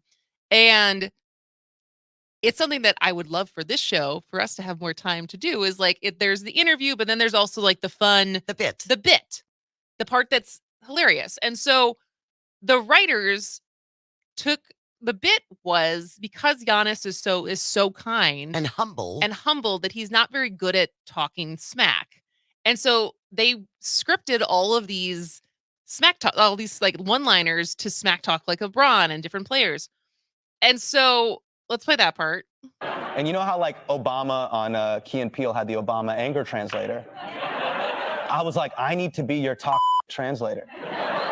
So he's just so humble, he can't do it. So we load up talk in the prompters. And I go, look, I know comedy's not your show. Go to this camera right here, read it. You know, and he's just like, hey, LeBron, you know, and he's doing his whole thing. Hey, LeBron, you know, and then he couldn't even get through. And he's like, I'm sorry, LeBron, I love you, LeBron. Like, LeBron, I love you, I love my family, I love my mother. Like, he could not do it. He could not talk for 2 seconds. He's a better Muslim than me. He's not even Muslim. You know what I mean? So, and then he did get one line out as far as he got the and we played it before, but we'll play it again. He got the KD, Kevin Durant, line out. That is smack talk because it's kind of true. If we're being honest, like Kevin Durant has team hopped a lot and it's not worked out with through the super teams that they've put together. And Giannis is stuck with one team and has one championship. So let's play what he actually said that Skip Bayless decided then to pluck out. Inadvertently, he got through this line that I wrote for him and he's like, KD, let's work out together so I can finally teach you to be strong enough to carry your own team. Oh, no, why did I say that? No, it was so adorable. Oh, KD, no, I love you, KD. Where's the camera? Where's the camera? KD, you're one of the best scorers to ever play this game. I respect your game. You know, you've led by example for 15 years. So you were my favorite player growing up. I hate this. Entertain me. I respect your game. He just couldn't do it. Could not do it. No, even though it was just a joke, it was just a bit. And he couldn't follow through. And so, you know, this is all a setup to go to what Hassan ends up being, what he is frustrated with. He likes the bit, right? You can tell he still thinks it's funny. He still stands by the interview that he had with Giannis, but that it was then used by another show to create controversy by just plucking out the part where he said something mean and not playing the whole context of a comedy show. And so let's hear what he says about that. That's the thing. I'm only on day 2 of, you know, doing this guest hosting thing. And that's the vexing thing I hate about being a part of the media. It's this clickbait, Instagram reels, TikTok media grift of like, oh, if I just snap out the right amount, oh, baby, I can ride the wave. Like while you're on the train to work, I can get you mad. Like, oh, I can, feed that algorithm, Lord Algo, right? And the part is Skip is perpetuating the very same reason why professional athletes don't go on any of these shows. You know what I mean? They've created a dynamic where you gotta go full Darth Maul in order to be a former athlete that does media. You gotta go full Draymond Green, Kendrick Perkins, to camera. I'll be like, I'll kick you in the nuts. And the producers are like, yeah, do more of that. Or be a normal person, right? That's why all the athletes are like, you know, I'm just gonna keep doing my thing and just completely ignore you guys. And so we can keep talking about this after because we have to go to break soon, but because I think it's not just athletes. I've heard actors talk about this. And actors are contracted that they have to do the press tours when they're on a movie or a TV show, and they have to. But I've heard like Jennifer Lawrence talk about this, and she's like, this is the worst part of the job because of the things that get plucked and the parts of me that get picked apart, and it takes away from the craft of actually my job is to act, right, or to play basketball or to play a sport. So we'll keep talking about this when you come back. If you have thoughts, 844-967-2789. That's 844-96-PARTY. We'll be right back. 1, 2, 3. Antetokounmpo, Antetokounmpo, Antetokounmpo, MVP. Antetokounmpo, Antetokounmpo, Antetokounmpo. Yes, it's true. Antetokounmpo, Antetokounmpo, Antetokounmpo. We love you. On the air, online, or on demand, make it a point to catch the first word on Wisconsin news, sports, and more weekday mornings from 6 to 8 all across the stations of the Civic Media Radio Network. I was just curious as to why you called it the Paul Revere Show. The Paul Revere Show is named this way because the poem that we all know, the famous good text to come back with. To rally the troops to fight slavery and fight for democracy. And so I named the show the Paul Revere Show because I thought it was the time to get on the air and talk about democracy. The Paul Revere Show with Mark Thompson. Listen Mondays 7 to 8 p.m. always on the Civic Media app. Hi, I'm Smokey Bear, and I made an assistant to help you prevent wildfires. Dude, I've got this. I've been camping since I was 5 years old. But I am a camping influencer. You know what? I'll bet you $5. Assistant Smokey, what is the best way to put out a campfire? To put out a campfire, drown with water, stir, drown again. Then make sure the fire is out cold by feeling with the back of your hand. Wait, really? I'll take the $5. Learn more at smokeybear.com. Brought to you by the U.S. Forest Service, your state forester, and the Ad Council. Weather on this snowy day could be brought to us by your business. Can you imagine how many ice augers and fishing shanties are being bought as we speak? Weather sponsorships make the phone ring. Call us at 608-819-8255. Here's your updated forecast on the Shaw. Cloudy skies this afternoon. Daytime highs approaching 37. Northeasterly winds 8 to 15 miles an hour. Cloudy skies again tonight. Lows level off around 26. Chance for mixed precipitation tomorrow, 43. Overcast. Low 40s Sunday. Much warmer Monday with highs in the upper 40s and thunderstorms. For Civic Media, I'm meteorologist Eric Height. Currently, it's 36 degrees. The Shaw 101 FM, WAUK 540 AM, Waukesha's only news talk station.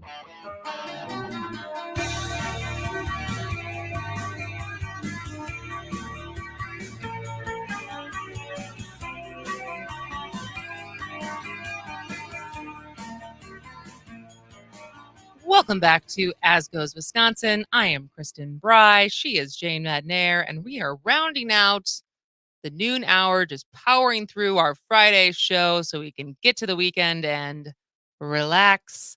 But the previous segment, we were talking about Hasan Minhaj's response to his interview with Giannis that got plucked.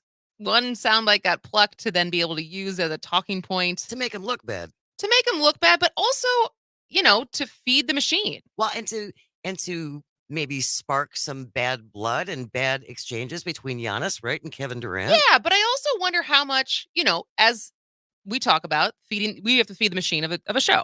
And you try to find the thing to make your show have to be, especially when stakes are high and Undisputed is a popular show. It's on a big television channel or whatever. And so it's like to create manufacture controversy to give you something to talk about versus doing a little more work to find something actually to talk about that is based in something that really happened versus your manipulation of what happened. Angertainment. And so you said we got a text? We do, from the 608, and you can always check in with us. Same number if you want to call or you want to text. 844-967-2789. Texter says, what are Skip Bayless's credentials other than saying and writing stupid things for 40 years, much of which is cynical clickbait? I have no idea. And I have no idea why anyone watches any show this pathetic shock jock is on. Also, we're so lucky to be able to have a first-class performer and have see Giannis on a daily basis. Never take that for granted.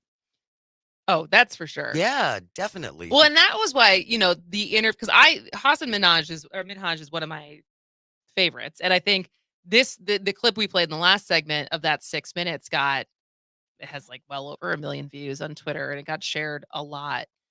And I think there's a lot of people who are potentially hoping that he takes over the Daily Show. He would be very good at it. Although he is like a dad. He's married. He's a dad of 2, and that is a show that is a grind. And so, but he would be really good at it because I think he's like Trevor Noah, like Jon Stewart. You know, it's that right combination of humor, but also trying to change the world a little bit. Like, even if they won't admit it, they are. Well, tidbit of information by tidbit of information. Because that show is always, I think even maybe Last Week Tonight isn't as adamant about it, but you know, the Daily Show is always we're a comedy show. Yep.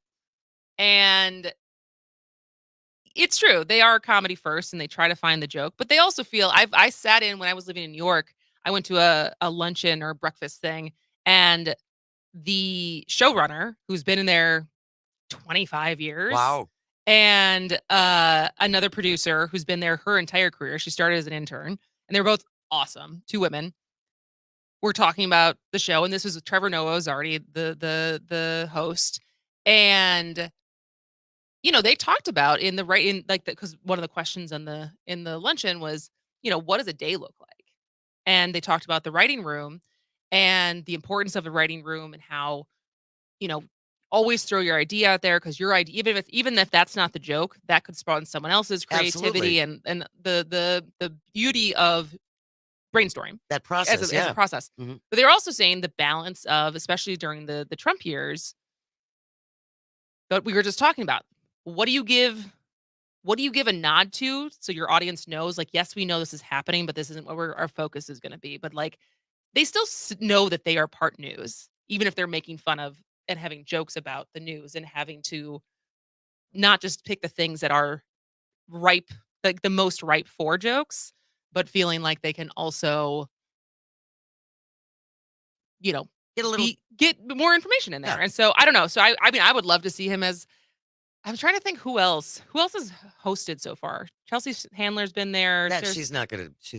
That's not your bag. And she's okay. I've never adored her, but I just don't see her as a I don't regular, think that. and Sarah Silverman Yeah. either. Leslie Jones. Oh, go ahead. Going back to the whole Skip Bayless thing and these clickbait things, there is no question that people in the media do this because they want your eyeballs. We want your eyeballs. We want your earballs. We want, those things. Earballs. Your earballs. But as a society, we all have some shared responsibility for clicking on that clickbait and passing on that clickbait and sending it on to our friends, that clickbait. So just remember that. Just remember that before you press forward. Exactly. Just think for a moment and think back to, again, angertainment. Angertainment. It's not good for anybody. Do you feel like you share? I feel like I share more funny / heartwarming things than angry things, I think. But this could be a blind spot for me. That's not something I've ever done. Forwarded things to people. And just been like, isn't this a... No. I'm trying to think if this might be a blind spot, but I feel like most of the things, if I think about what I'm sharing to like my Instagram story and stuff like that, the lighter things, it's usually something that I'm like, I wonder if this, and it's not even mine. It'll be someone else's meme or whatever that I wonder, I'm going to say this one. This is not mine, but it's one that I shared most recently that I got a lot of. Even Derek Mosley gave it a chuckle. Oh, wow. So it's basically a man goes to the ER with 25 plastic horses found in his rectum. Doctors described his condition as stable. Oh, owie. Ooh, that's a groaner, girl. A lot of people thought it was really funny. Maybe I didn't. That's recite it specifically, perfectly, but borderline dad joke. It is borderline dad joke. I don't care. I laughed out loud because it basically on the meme it had a bunch of pictures of little plastic horses.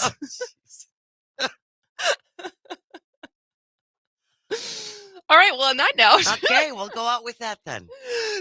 This has been the noon lunch hour. We are going to come back and we're going to talk about Girl Scouts. We're going to talk about smelting. Schmelting. I'm very excited. Something I did not know until this morning what it even was. Come back for the 1 o'clock hour. This is As Goes Wisconsin.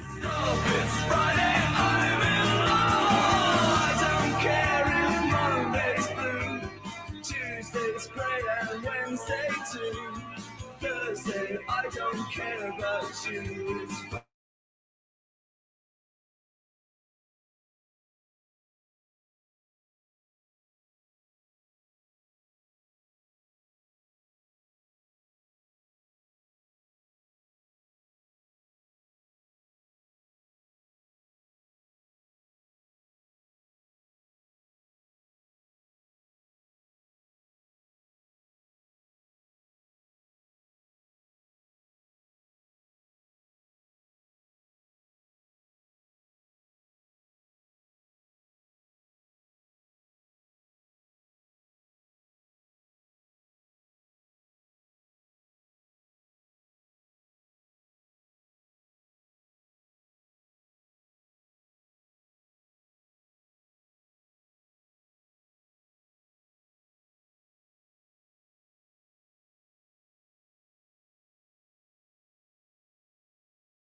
What is this hour called?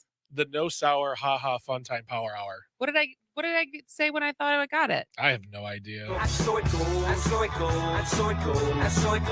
right for today. It's right for today. Oh, It's you know right. what, Jane? Can you ever be on my side? Ever? What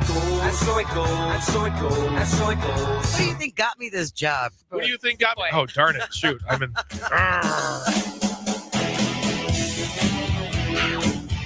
Moving Wisconsin forward, one joke at a time. This is Kristen Bry with As Goes Wisconsin. Yada, yada, yada. Hello, Wisconsin!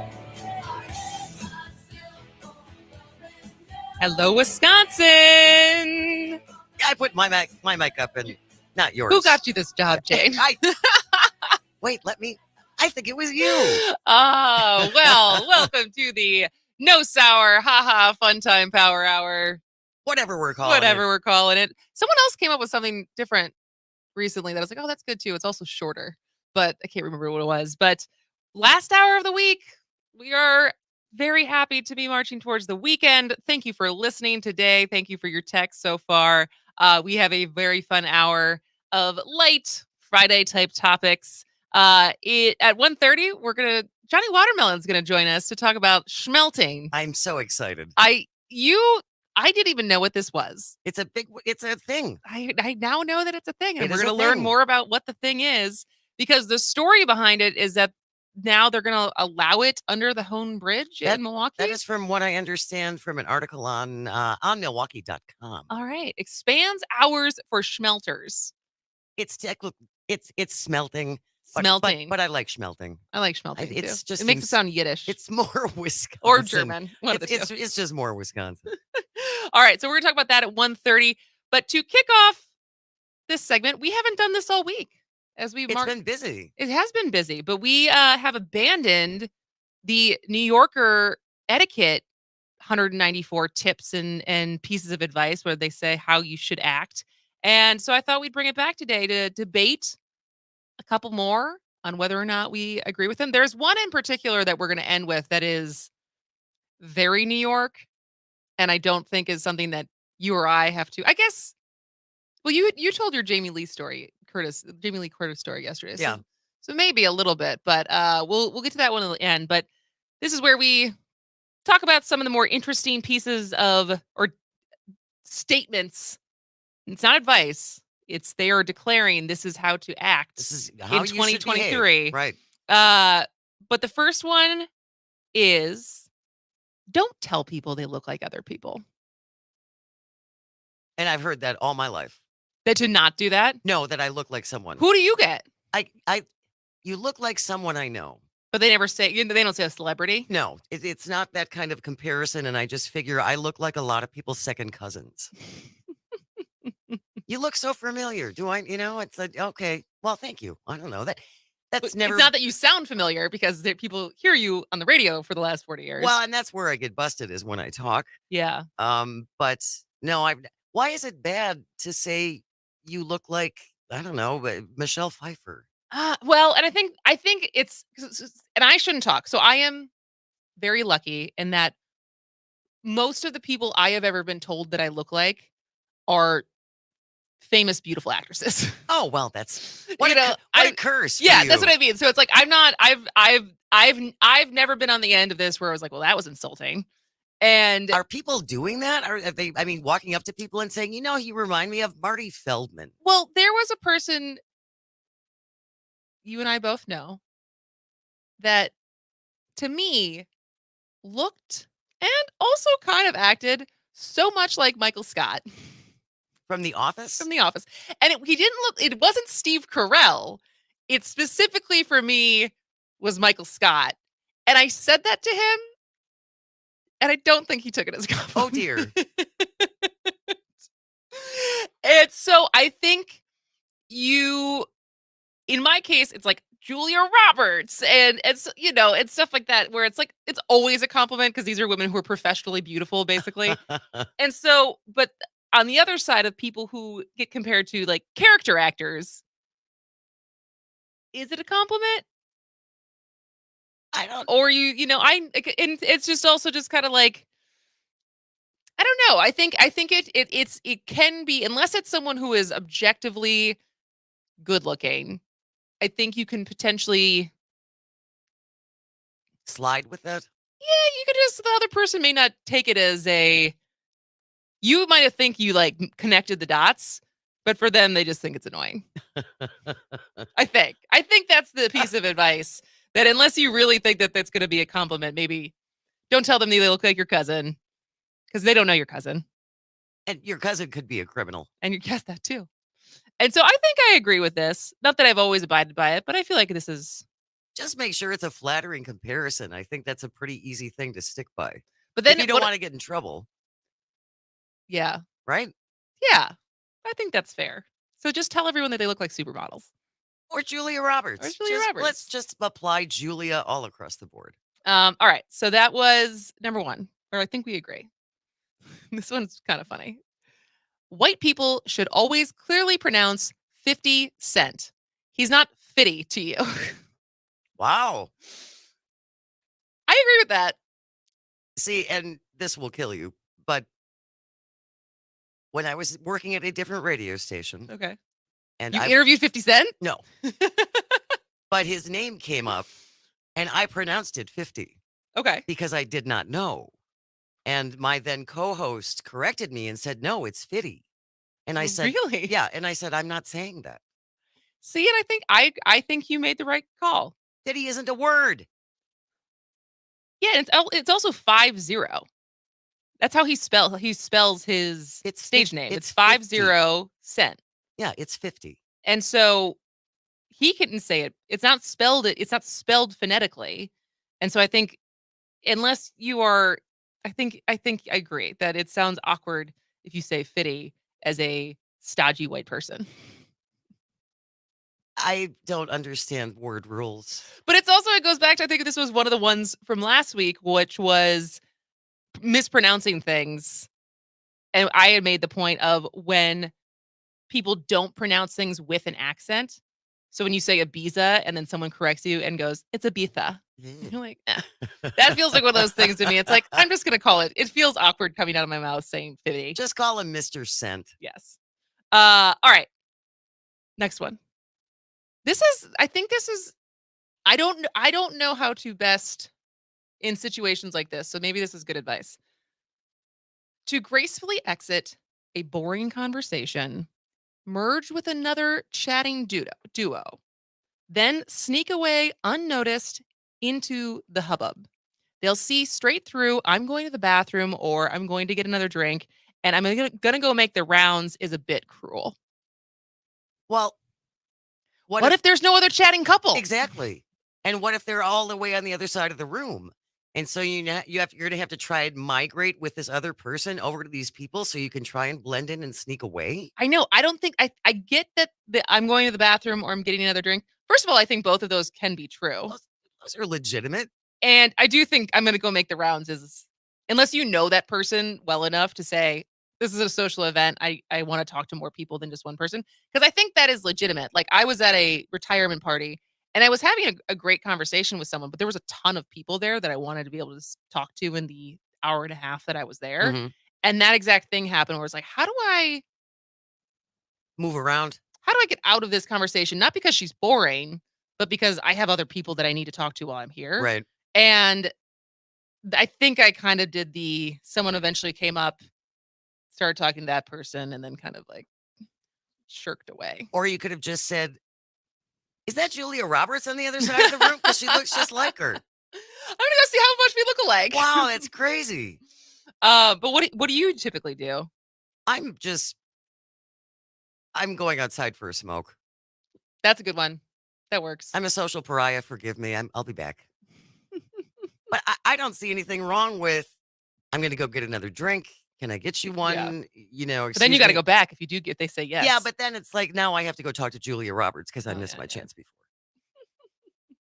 All right. So you think, it's not so much that I think this is wrong advice. It's just not always practical. Yeah. That if there is no other chatting duo, you're stuck. You got to use something else. All right. So this is the one that is very New York. Okay. That I don't know. I don't know how often you or I or any of our listeners are going to have to use this advice. But who knows? You never Might know. happen. You Could never know. happen. Here's a good way to handle yourself when being introduced to a famous person. Oh, Your friend. This is my friend, Pete. It's Pete Davidson. okay. You. Oh, of course. So nice to meet you. It's weird to pretend you don't know who they are, and unless you're a true fan, saying you love their work just feels disingenuous.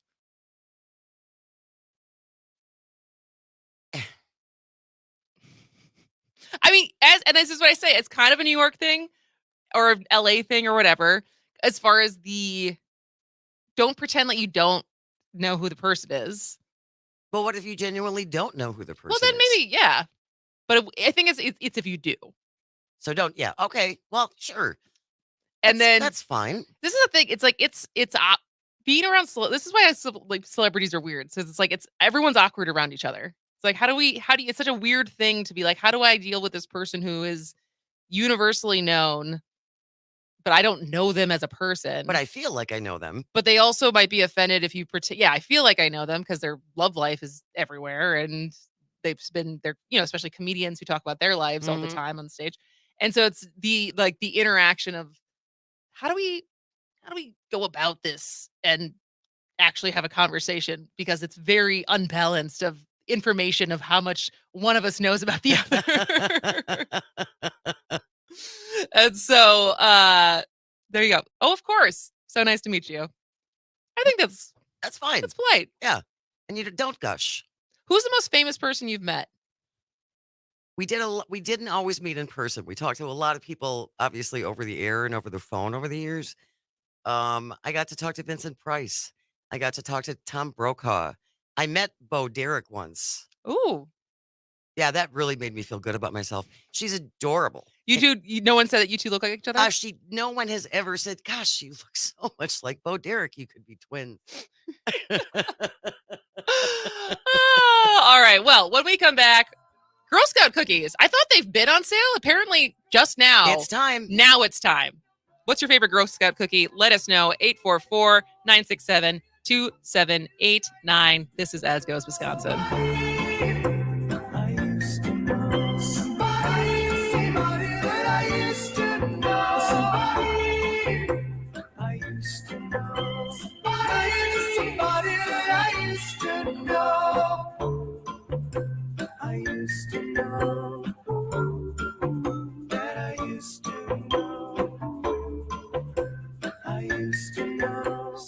Fear you may be missing out? We're always streaming on TuneIn and the Civic Media app. Enjoy listening live or catch up by finding the podcast at civicmedia.us or wherever you enjoy listening to your podcasts. Up North News Radio is Wisconsin's new choice for progressive talk about important state issues, from the team that brings you the news through social media, newsletters, and here on the radio. I'm Pat Kreitlow. Join me weekday mornings from 6 to 8 a.m. Hey there, fellow working class heroes. I'm Rick Smith, host of The Rick Smith Show, and we are now on the air in Waukesha, live weeknights 8 to 10 p.m. right here on WAUK 540 AM, 101 FM, The Shaw. Turn on, tune in, and help us rebuild the American dream. Check out our website at thericksmithshow.com. The Rick Smith Show, where working people come to talk. Weeknights 8 to 10 p.m. right here on WAUK 540 AM, 101 FM, The Shaw. Courage. I learned it from my adoptive mom. Hold my hand. You hold my hand. Learn about adopting a teen from foster care at adoptuskids.org. You can't imagine the reward. Brought to you by Adopt US Kids, the U.S. Department of Health and Human Services, and the Ad Council. Weather on this snowy day in Milwaukee could be brought to us by your pizza delivery business. Can you imagine how many families are snuggled in their homes enjoying hot, tasty pizza? Weather makes the phone ring for just $199 per week. Call us at 608-819-8255. Here's your updated forecast on the Shaw. Cloudy skies this afternoon with daytime highs approaching 37. Northeasterly winds 8 to 15 miles an hour. Cloudy skies again tonight. Lows level off around 26. Chance for mixed precipitation tomorrow, 43. Overcast. Low 40s Sunday. Much warmer Monday with highs in the upper 40s and thunderstorms. For Civic Media, I'm meteorologist Eric Height. Currently, it's 36 degrees. A progressive voice from Beaver Dam to Kenosha. WAUK 540 AM. Always streaming at WAUKradio.com.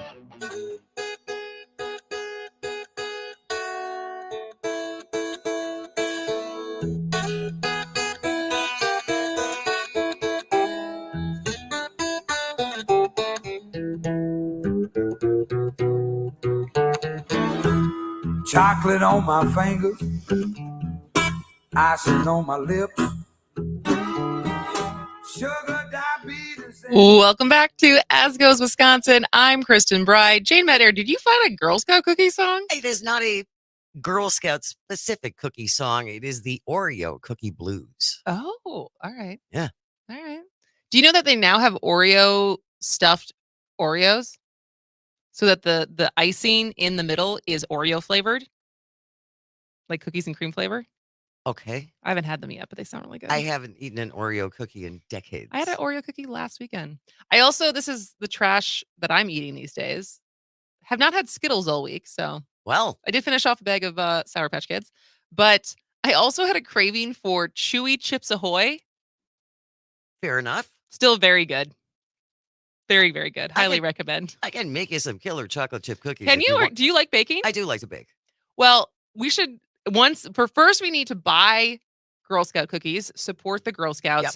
But then once we've eaten those boxes, I found, this is from Up North News. They found replica pseudo recipes to try to make your own Girl Scout cookies for when you're craving them, but the sale is not happening. So I thought this was happening. I thought it was almost too late to order because I started. Were you a Girl Scout? I was. For how long? I was a brownie. I was just a brownie too. And then I think I did 1 year of regular Girl Scouts, and then I never got any badges. You couldn't start a fire? I don't even know what the badges were. I don't even think we had fire. I think I have my brownie Girl Scout outfit or the sash. The sash. Nice. My mom found it, and so I think it's somewhere in our house right now. And there were a fair amount of badges on it, but those feel like participatory badges because it was certainly like 6 to 8. So what could I have really been doing that was really earning anything besides showing up? But yeah, I made it until like 3rd grade. I was like, yeah, I'm gonna do something else. Do some plays. Yep.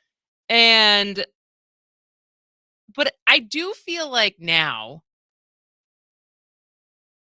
the parent involvement, and certainly my mom helped us sell Girl Scout cookies, but the multiple emails across my different jobs of parents saying, if you want to fill out Girl Scout cookies, instead of the whole point is supposed to be the entrepreneurship of the Girl Scout of sale, right? Of them going out and sale, and there's some setting up their card table and actually being, and having their parents help, but not just having your parent like do the sheet, right? Exactly. And so we try to pick and choose because now we're at the age where there's more and more Girl Scouts or girls of our friends who are that age that are Girl Scouts that we're trying to pick the ones who are putting the work in. Oh, so you say. But because I started already getting these emails, I was under the impression that we were already like very much into Girl Scout cookie season. But apparently in Wisconsin, you've been able to order online since February 1st. Okay. But tomorrow, March 4th, is the first day that you can actually do in-person sales. So maybe that's why I've only been getting work emails versus seeing at Pick and Save or whatever, seeing the girls set up. And so I'm excited. I'm excited. What's your favorite Girl Scout cookie? I really like Samoa's. Me too. I like Thin Mints. I mean, I honestly kind of like all of them. There's not one that I'm like, oh, like get away from me. See that, and I find Thin Mints highly overrated. Yes, I don't think they're the best cookie I've ever had. I think they're good. You don't like them? Like you like if you have them, if they were there, would you eat them, or were you kind of like, I don't like them at all? I can pass on those, no problem. Interesting. So, what are the other ones that you like? The shortbread. You can't you can't go wrong with a nice buttery shortbread. That always works. But the Samoas, those are yummy. The Samoas are really good. I like the tagalongs with. Aren't those the same thing? No. So the Samoas have coconut. Yep. But then the tagalongs are they're fully covered in chocolate, and they have in a wafer, and then like on the top of the wafer is peanut butter. Ooh. And you know what I used to do as a kid that's so gross? Jeez. I used to just scrape the peanut butter off and then leave the wafer. You would just leave it around the house? I think I threw them away, but I don't know. But I wouldn't eat the whole cookie. I just like scrape off the Yeah, but people do that with Oreos. That's true. No, thanks for making me feel better. See? But they have a bunch of new ones that I have not ventured into. So they have raspberry rallies, which sound like they're it's a thin, crispy cookie infused with raspberry flavor and then dipped in chocolate. Now the Girl Scouts are falling victim to the infusion phase. We have to infuse everything. But then Adventurefuls, have you heard of these? Indulgent brownie-inspired cookies topped with caramel-flavored cream with a hint of sea salt. Those sound kind of good. That sounds tasty. And then they just have I didn't know that they now just have a classic like caramel. Oh, it's gluten-free. Caramel chocolate chip, gluten-free Girl Scout cookie. Pass. And how much are they a box? I think they're 11. Here we go. The countries, they set their own prices. So the countries, 111 Girl Scout councils each set their own prices ranging from $4 to $7 a box. The Badgerland Council, which spans the central part of the state, including Madison, so I don't know what covers Southeast Wisconsin, is selling their cookies for $5 a box. So it's still pretty affordable. That's not bad. I was off the, and inflation, I guess, hasn't touched the Girl Scout cookies. They're hanging in there. All right. Well, let us know what your favorite Girl Scout cookie is. 844-967-2789. Or if you have any smelting stories. Oh, we want to hear them. When we come back, Johnny Watermelon will be here to tell us what smelting is, because I literally did not know what this was before this morning. You're missing out, girl. And now we're going to have a lesson. All right. This is As Goes Wisconsin. You be pushing up daisies because, boy, you definitely said, but I couldn't quit if I wanted to. Yeah, I don't want to lose.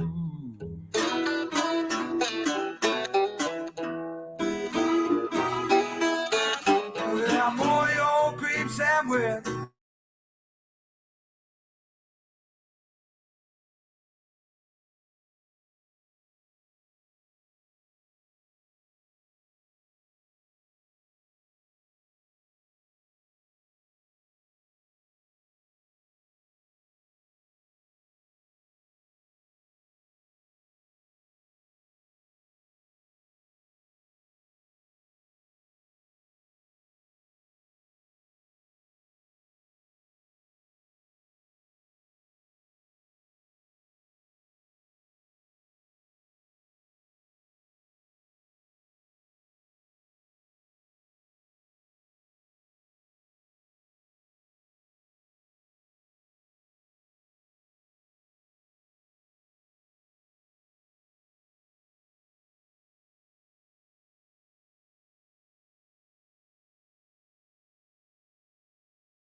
Lazy yellow moon coming up tonight, shining through the trees.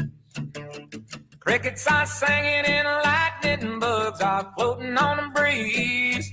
Baby, get ready. Welcome back to As Goes Wisconsin. I am Kristen Bry. She is Jane McNair, and he is Waukesha, WAUK, the Shaw's very own sales manager, sales No, I'm the person. sales guy, the account executive here. So I help out in a number of ways, but I'm very fortunate to have a sales spot. Absolutely. Johnny Watermelon, welcome to the show. Well, thank you. It's so funny because I'm just realizing this is the first time Don Brown's been on, Yes. I think once.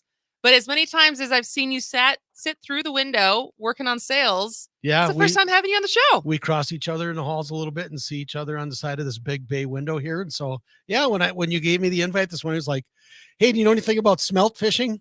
And I went, hell yeah. I did that when I was a kid, and I got a couple of memories here that I think are going to be relevant. And we were just talking a little bit off air about some of the things that I thought Kristen and Jane were very pleasant memories, and some of them not so much. They kind of suck. All right, But, so here we go. just to back this up a little bit. So I asked Jane, I was like, what do you think we should talk about in this segment? And then I drove to Waukesha, and she goes, did you see the thing I said about schmelting? I was like, excuse me, what? And she goes, schmelting. I was like, that sounds like an innuendo for sex. What are we talking about? No, it's not hot molten steel. That's schmelting, I think, or smelting. But these are fish, and they're smelt. So they're smelt fish. Are they like the size of ant? They're little. They're small. Where I went was in out of Algoma in Lake Michigan. So they were probably anywhere from about maybe 3 to a big one would have been about maybe 6-7 inches would have been a big smelt for us. But most of them were on the smaller side. So but I did just a little bit of Googling up here before I came into this deal, and I learned that in different parts of the world they're much bigger. But where we are in Lake Michigan, that's about the size of them. So anyway, So why? So the fish are called smelt. Yep. Why is it not just called fishing? Why is it specifically called smelting? Is it a different technique? There's a little different deal going on there. Okay, so what happens is that you basically have these nets. They're called seines. Okay. And they're probably about maybe 20 feet long at the most. And you have poles on each side of this net. They're about 4 feet high. And the weave on that net is very, very small. You could probably fit a number 2 pencil through it. So the weave on it is pretty tight to catch these smaller fish. So you have 2 burly men or women go out into the water. They literally wade out into Lake Michigan as the waves are coming in. And, it's cold out and dark. And they drop the net into the water and they start pulling it back toward shore. Now, these bait fish, smelt, are in there trying to do their thing to gather protein or get away from other predatory fish. So they're closer to shore, and you literally kind of drag the net up to the shoreline and scoop these fish up. Okay. So when you're successful, you have a pretty big quantity of fish. I mean, we're talking probably several hundred in one scoop. Okay. So there's a lot when they're really running, when it's called the smelt or running, you can get a lot of fish in one shot. When they're not running much, you go through a lot more brandy and beer, and you got to sit a little closer to the campfire. So it kind of depends on what's going on there. Mother Nature has a big play in it. And it's very much, Johnny, a specific time of year, right? And it's overnight. It's an overnight kind of thing. It really is. So there's a specific time that they're called what they run. So I don't know exactly what that is anymore because I haven't been doing that for quite some time. But you can, I'm sure that you mentioned something about the time. So the Milwaukee. So the reason why this was brought up is, Jane, you found this. I found this on onmilwaukee.com. So the Port of Milwaukee announced yesterday it is temporarily expanding public access hours for smelters underneath the Hone Bridge. Okay. So effective March 15th through April 15th of this year, the gates under the Hone on Jones Island will stay open for public access throughout the evening into the early morning. Okay. However, because of upcoming construction work under the bridge later this year, this will be the last smelting season for the foreseeable future where they can use that spot underneath the Hone Bridge. Gotcha. Now with that new intel, I got to give you a little piece of information. I think this is maybe a little bit different.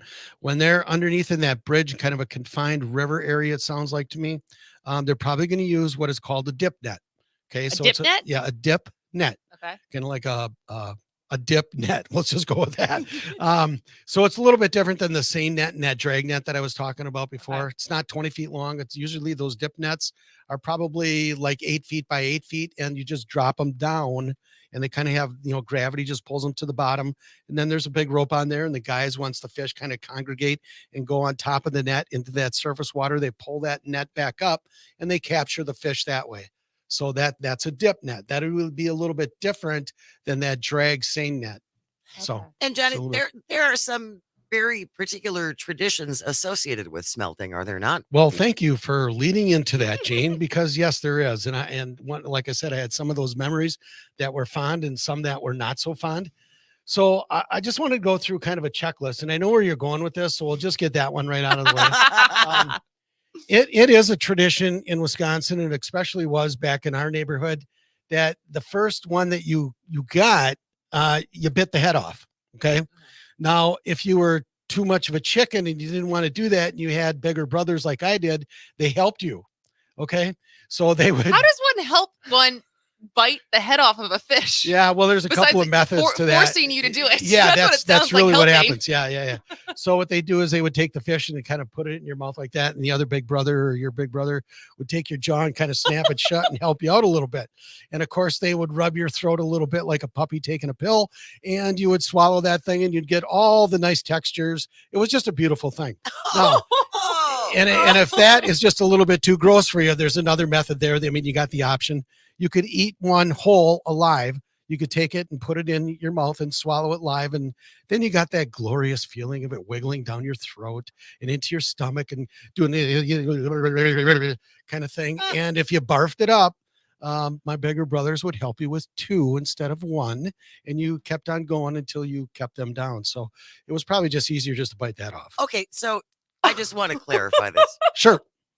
From what I understand, there is no actual reason for doing this except to torture your siblings.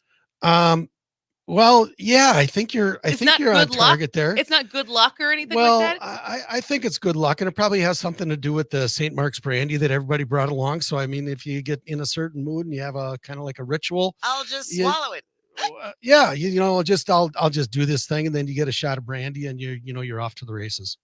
So how old were you when rite you were of doing this and they were forcing you to bite the head off? My first time, I think I was 10.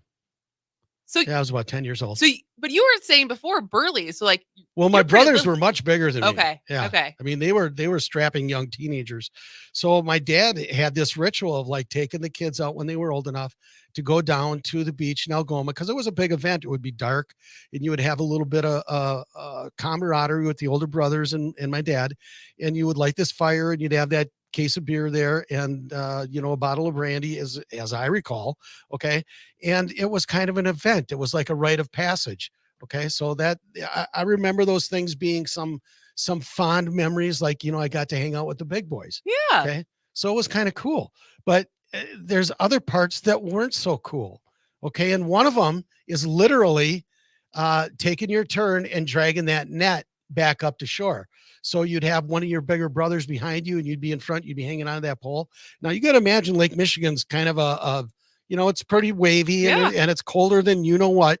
And you would try to pull that net up to the shoreline with those fish in it. It's heavy. Okay. It was a lot of work, and you got that big strapping teenager behind you to kind of help out. But if you tipped and you went in, you got cold, man. It was cold. And Lake Michigan, I don't care what time of year it is, it never gets above 40 or whatever the temp is, but it was very, very cold. And that's why that fire was there. In case you took a digger, you didn't pack up and go home. You stayed there and you pulled your pants off, you dried off, and you got as comfortable as you could. And you're there for the event. So you tried to make sure that you didn't have little accidents like that. We are talking about smelting in Wisconsin, and our expert is our very own salesman for WAUK, Johnny Watermelon, is here. So now that you have your bucket of smelt, sure, and you swallowed the first one whole, or whatever it is that you want to do with it, now what do you do with them? Well, we put them in 5-gallon buckets. Okay. And there's always a lot of them. And we ended up in the garage, and mom would be in the kitchen getting the hot oil going and the batter and that sort of thing. But me and dad and the rest of the little kids would be in there with toothbrushes and scissors. So you'd cut the head off and then make a scissors cut, from the head down to, the butthole there. And you'd take the toothbrush and scrub that stuff out, rinse them out, and put them what was called kind of the clean bucket. Okay. And that's basically it, how you clean a smelt. And that went on for hours and hours. So it wasn't all that enjoyable, but it was a process. And then you'd bring that bucket into mom and she would put them in the batter and deep fry them while she's sitting there with her Braumeister beer and her Winston 100 and cooking up a batch of fish. If you get the picture. No, that is quite the picture. I see it very, very clearly. Clearly, yes. So, all right. So, because before you said the bait fish, so I was thinking that this was part of to catch the fish to then use as bait for fishing, but that's not what you meant. Oh no, this is fish to eat. Yeah, they're fish to eat. Okay, what do they taste like? Memory serves me, and you could still buy them in restaurants that have decent fish fries around, but I would say their texture is a little bit soft and they're a little bit oily. Okay, but they're not bad. I mean, they're very palatable. It's not a bad thing. It was actually kind of an enjoyable event. It tasted okay. Do you have to eat them all up at once though, Johnny? I mean, you can't keep them in a bucket for the week. No, right? That's a great question, Gene. As memory serves me here, I remember we ate just a pile of them because we had 9 kids in that household. But you could freeze them. You'd put them in like Ziploc bags, or we used to put them in milk containers, ice cream containers. I'm sorry, and put them in water and then freeze them so you could use them. A few weeks later, that sort of thing. And so was it so like I'm trying to think about how you specifically said there was, since they're smaller fish, they were closer to shore. You'd wait out, you'd pull them back in. So when any of us are swimming in Lake Michigan, is this the fish that we're just like swimming around with? Or is there a specific season, like a high season, like after their mating season or whatever, when there's more of them, and that's what brings the event of when we do this? That's a great question. Okay, so one thing I just caught there is like when you're swimming or when we're swimming in Lake Michigan, you got to be tougher than I am because I don't go swimming in Lake Michigan. To be fair, I have not gone. No, I've gone like the one. I might wade in it. The 2 times I've gone in Lake Michigan since moving back to Wisconsin, I was on a boat in Chicago. So I have not gone to like Bradford or anything like that, if I'm being totally honest. But the water's cold. The water is cold. The water in the Pacific's always been cold too. You got to go to the East Coast to get warm, big water. Florida, southern. Yeah, exactly. So anyways. So, to answer your question as best I can, I would say maybe. I know that's kind of a lukewarm answer, but it maybe, I just don't know enough about the species to give you a qualified yes or no on that. It could happen that you've got those kind of fish swimming around in that environment. It's probably more stuff like sharks that you got to worry about, Kristen. Yeah, you're not going to be attacked by a swarm of schmelz. No, yeah. No, they're not going to take you away. I learned so much. I had literally woke up this morning, couldn't have told you one thing about smelting, and now I feel like I know so much more. Well, it's very interesting when you threw that out there this morning. I thought to myself, geez, I didn't even know people were still doing that. It was a big deal back in the day. It's a tradition. It really was, and a lot of families, back in the hood, would do that, and it was kind of a big deal, So it was just fun to get the invite, and I'm really glad you invited me on your show. Yeah, this was so fun. And so, do you still do any kind of fishing? Or? Oh yeah, I'm a big trout fisher. Yeah, All right. I love to trout fish. Take my grandkids fishing all the time. They're always heckling me about doing that kind of thing. Do a little bit of ice fishing, not much, but mostly it's trout fishing and pan fishing with the kids. That sounds so fun. Yeah. Well, Johnny Watermelon, thank you for joining us today. We'll You're have the other topics that you can come weigh in on as far as Wisconsin traditions. Well, there's probably some things, more of the outdoorsy stuff. I like doing that, bow hunting. I'm not anything like Joel Clayfish, but I do have my little hobbies that I like to take care of, and that's one of them. So. All right. Well, Okay. Johnny Watermelon, thank you for joining us. We'll come back in a minute to end the show.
Welcome back to As Goes Wisconsin. I am Kristen Bry. She is Jane Madnair, and we are almost to the weekend. We have to share a couple texts. All right. And you can always get in touch with us.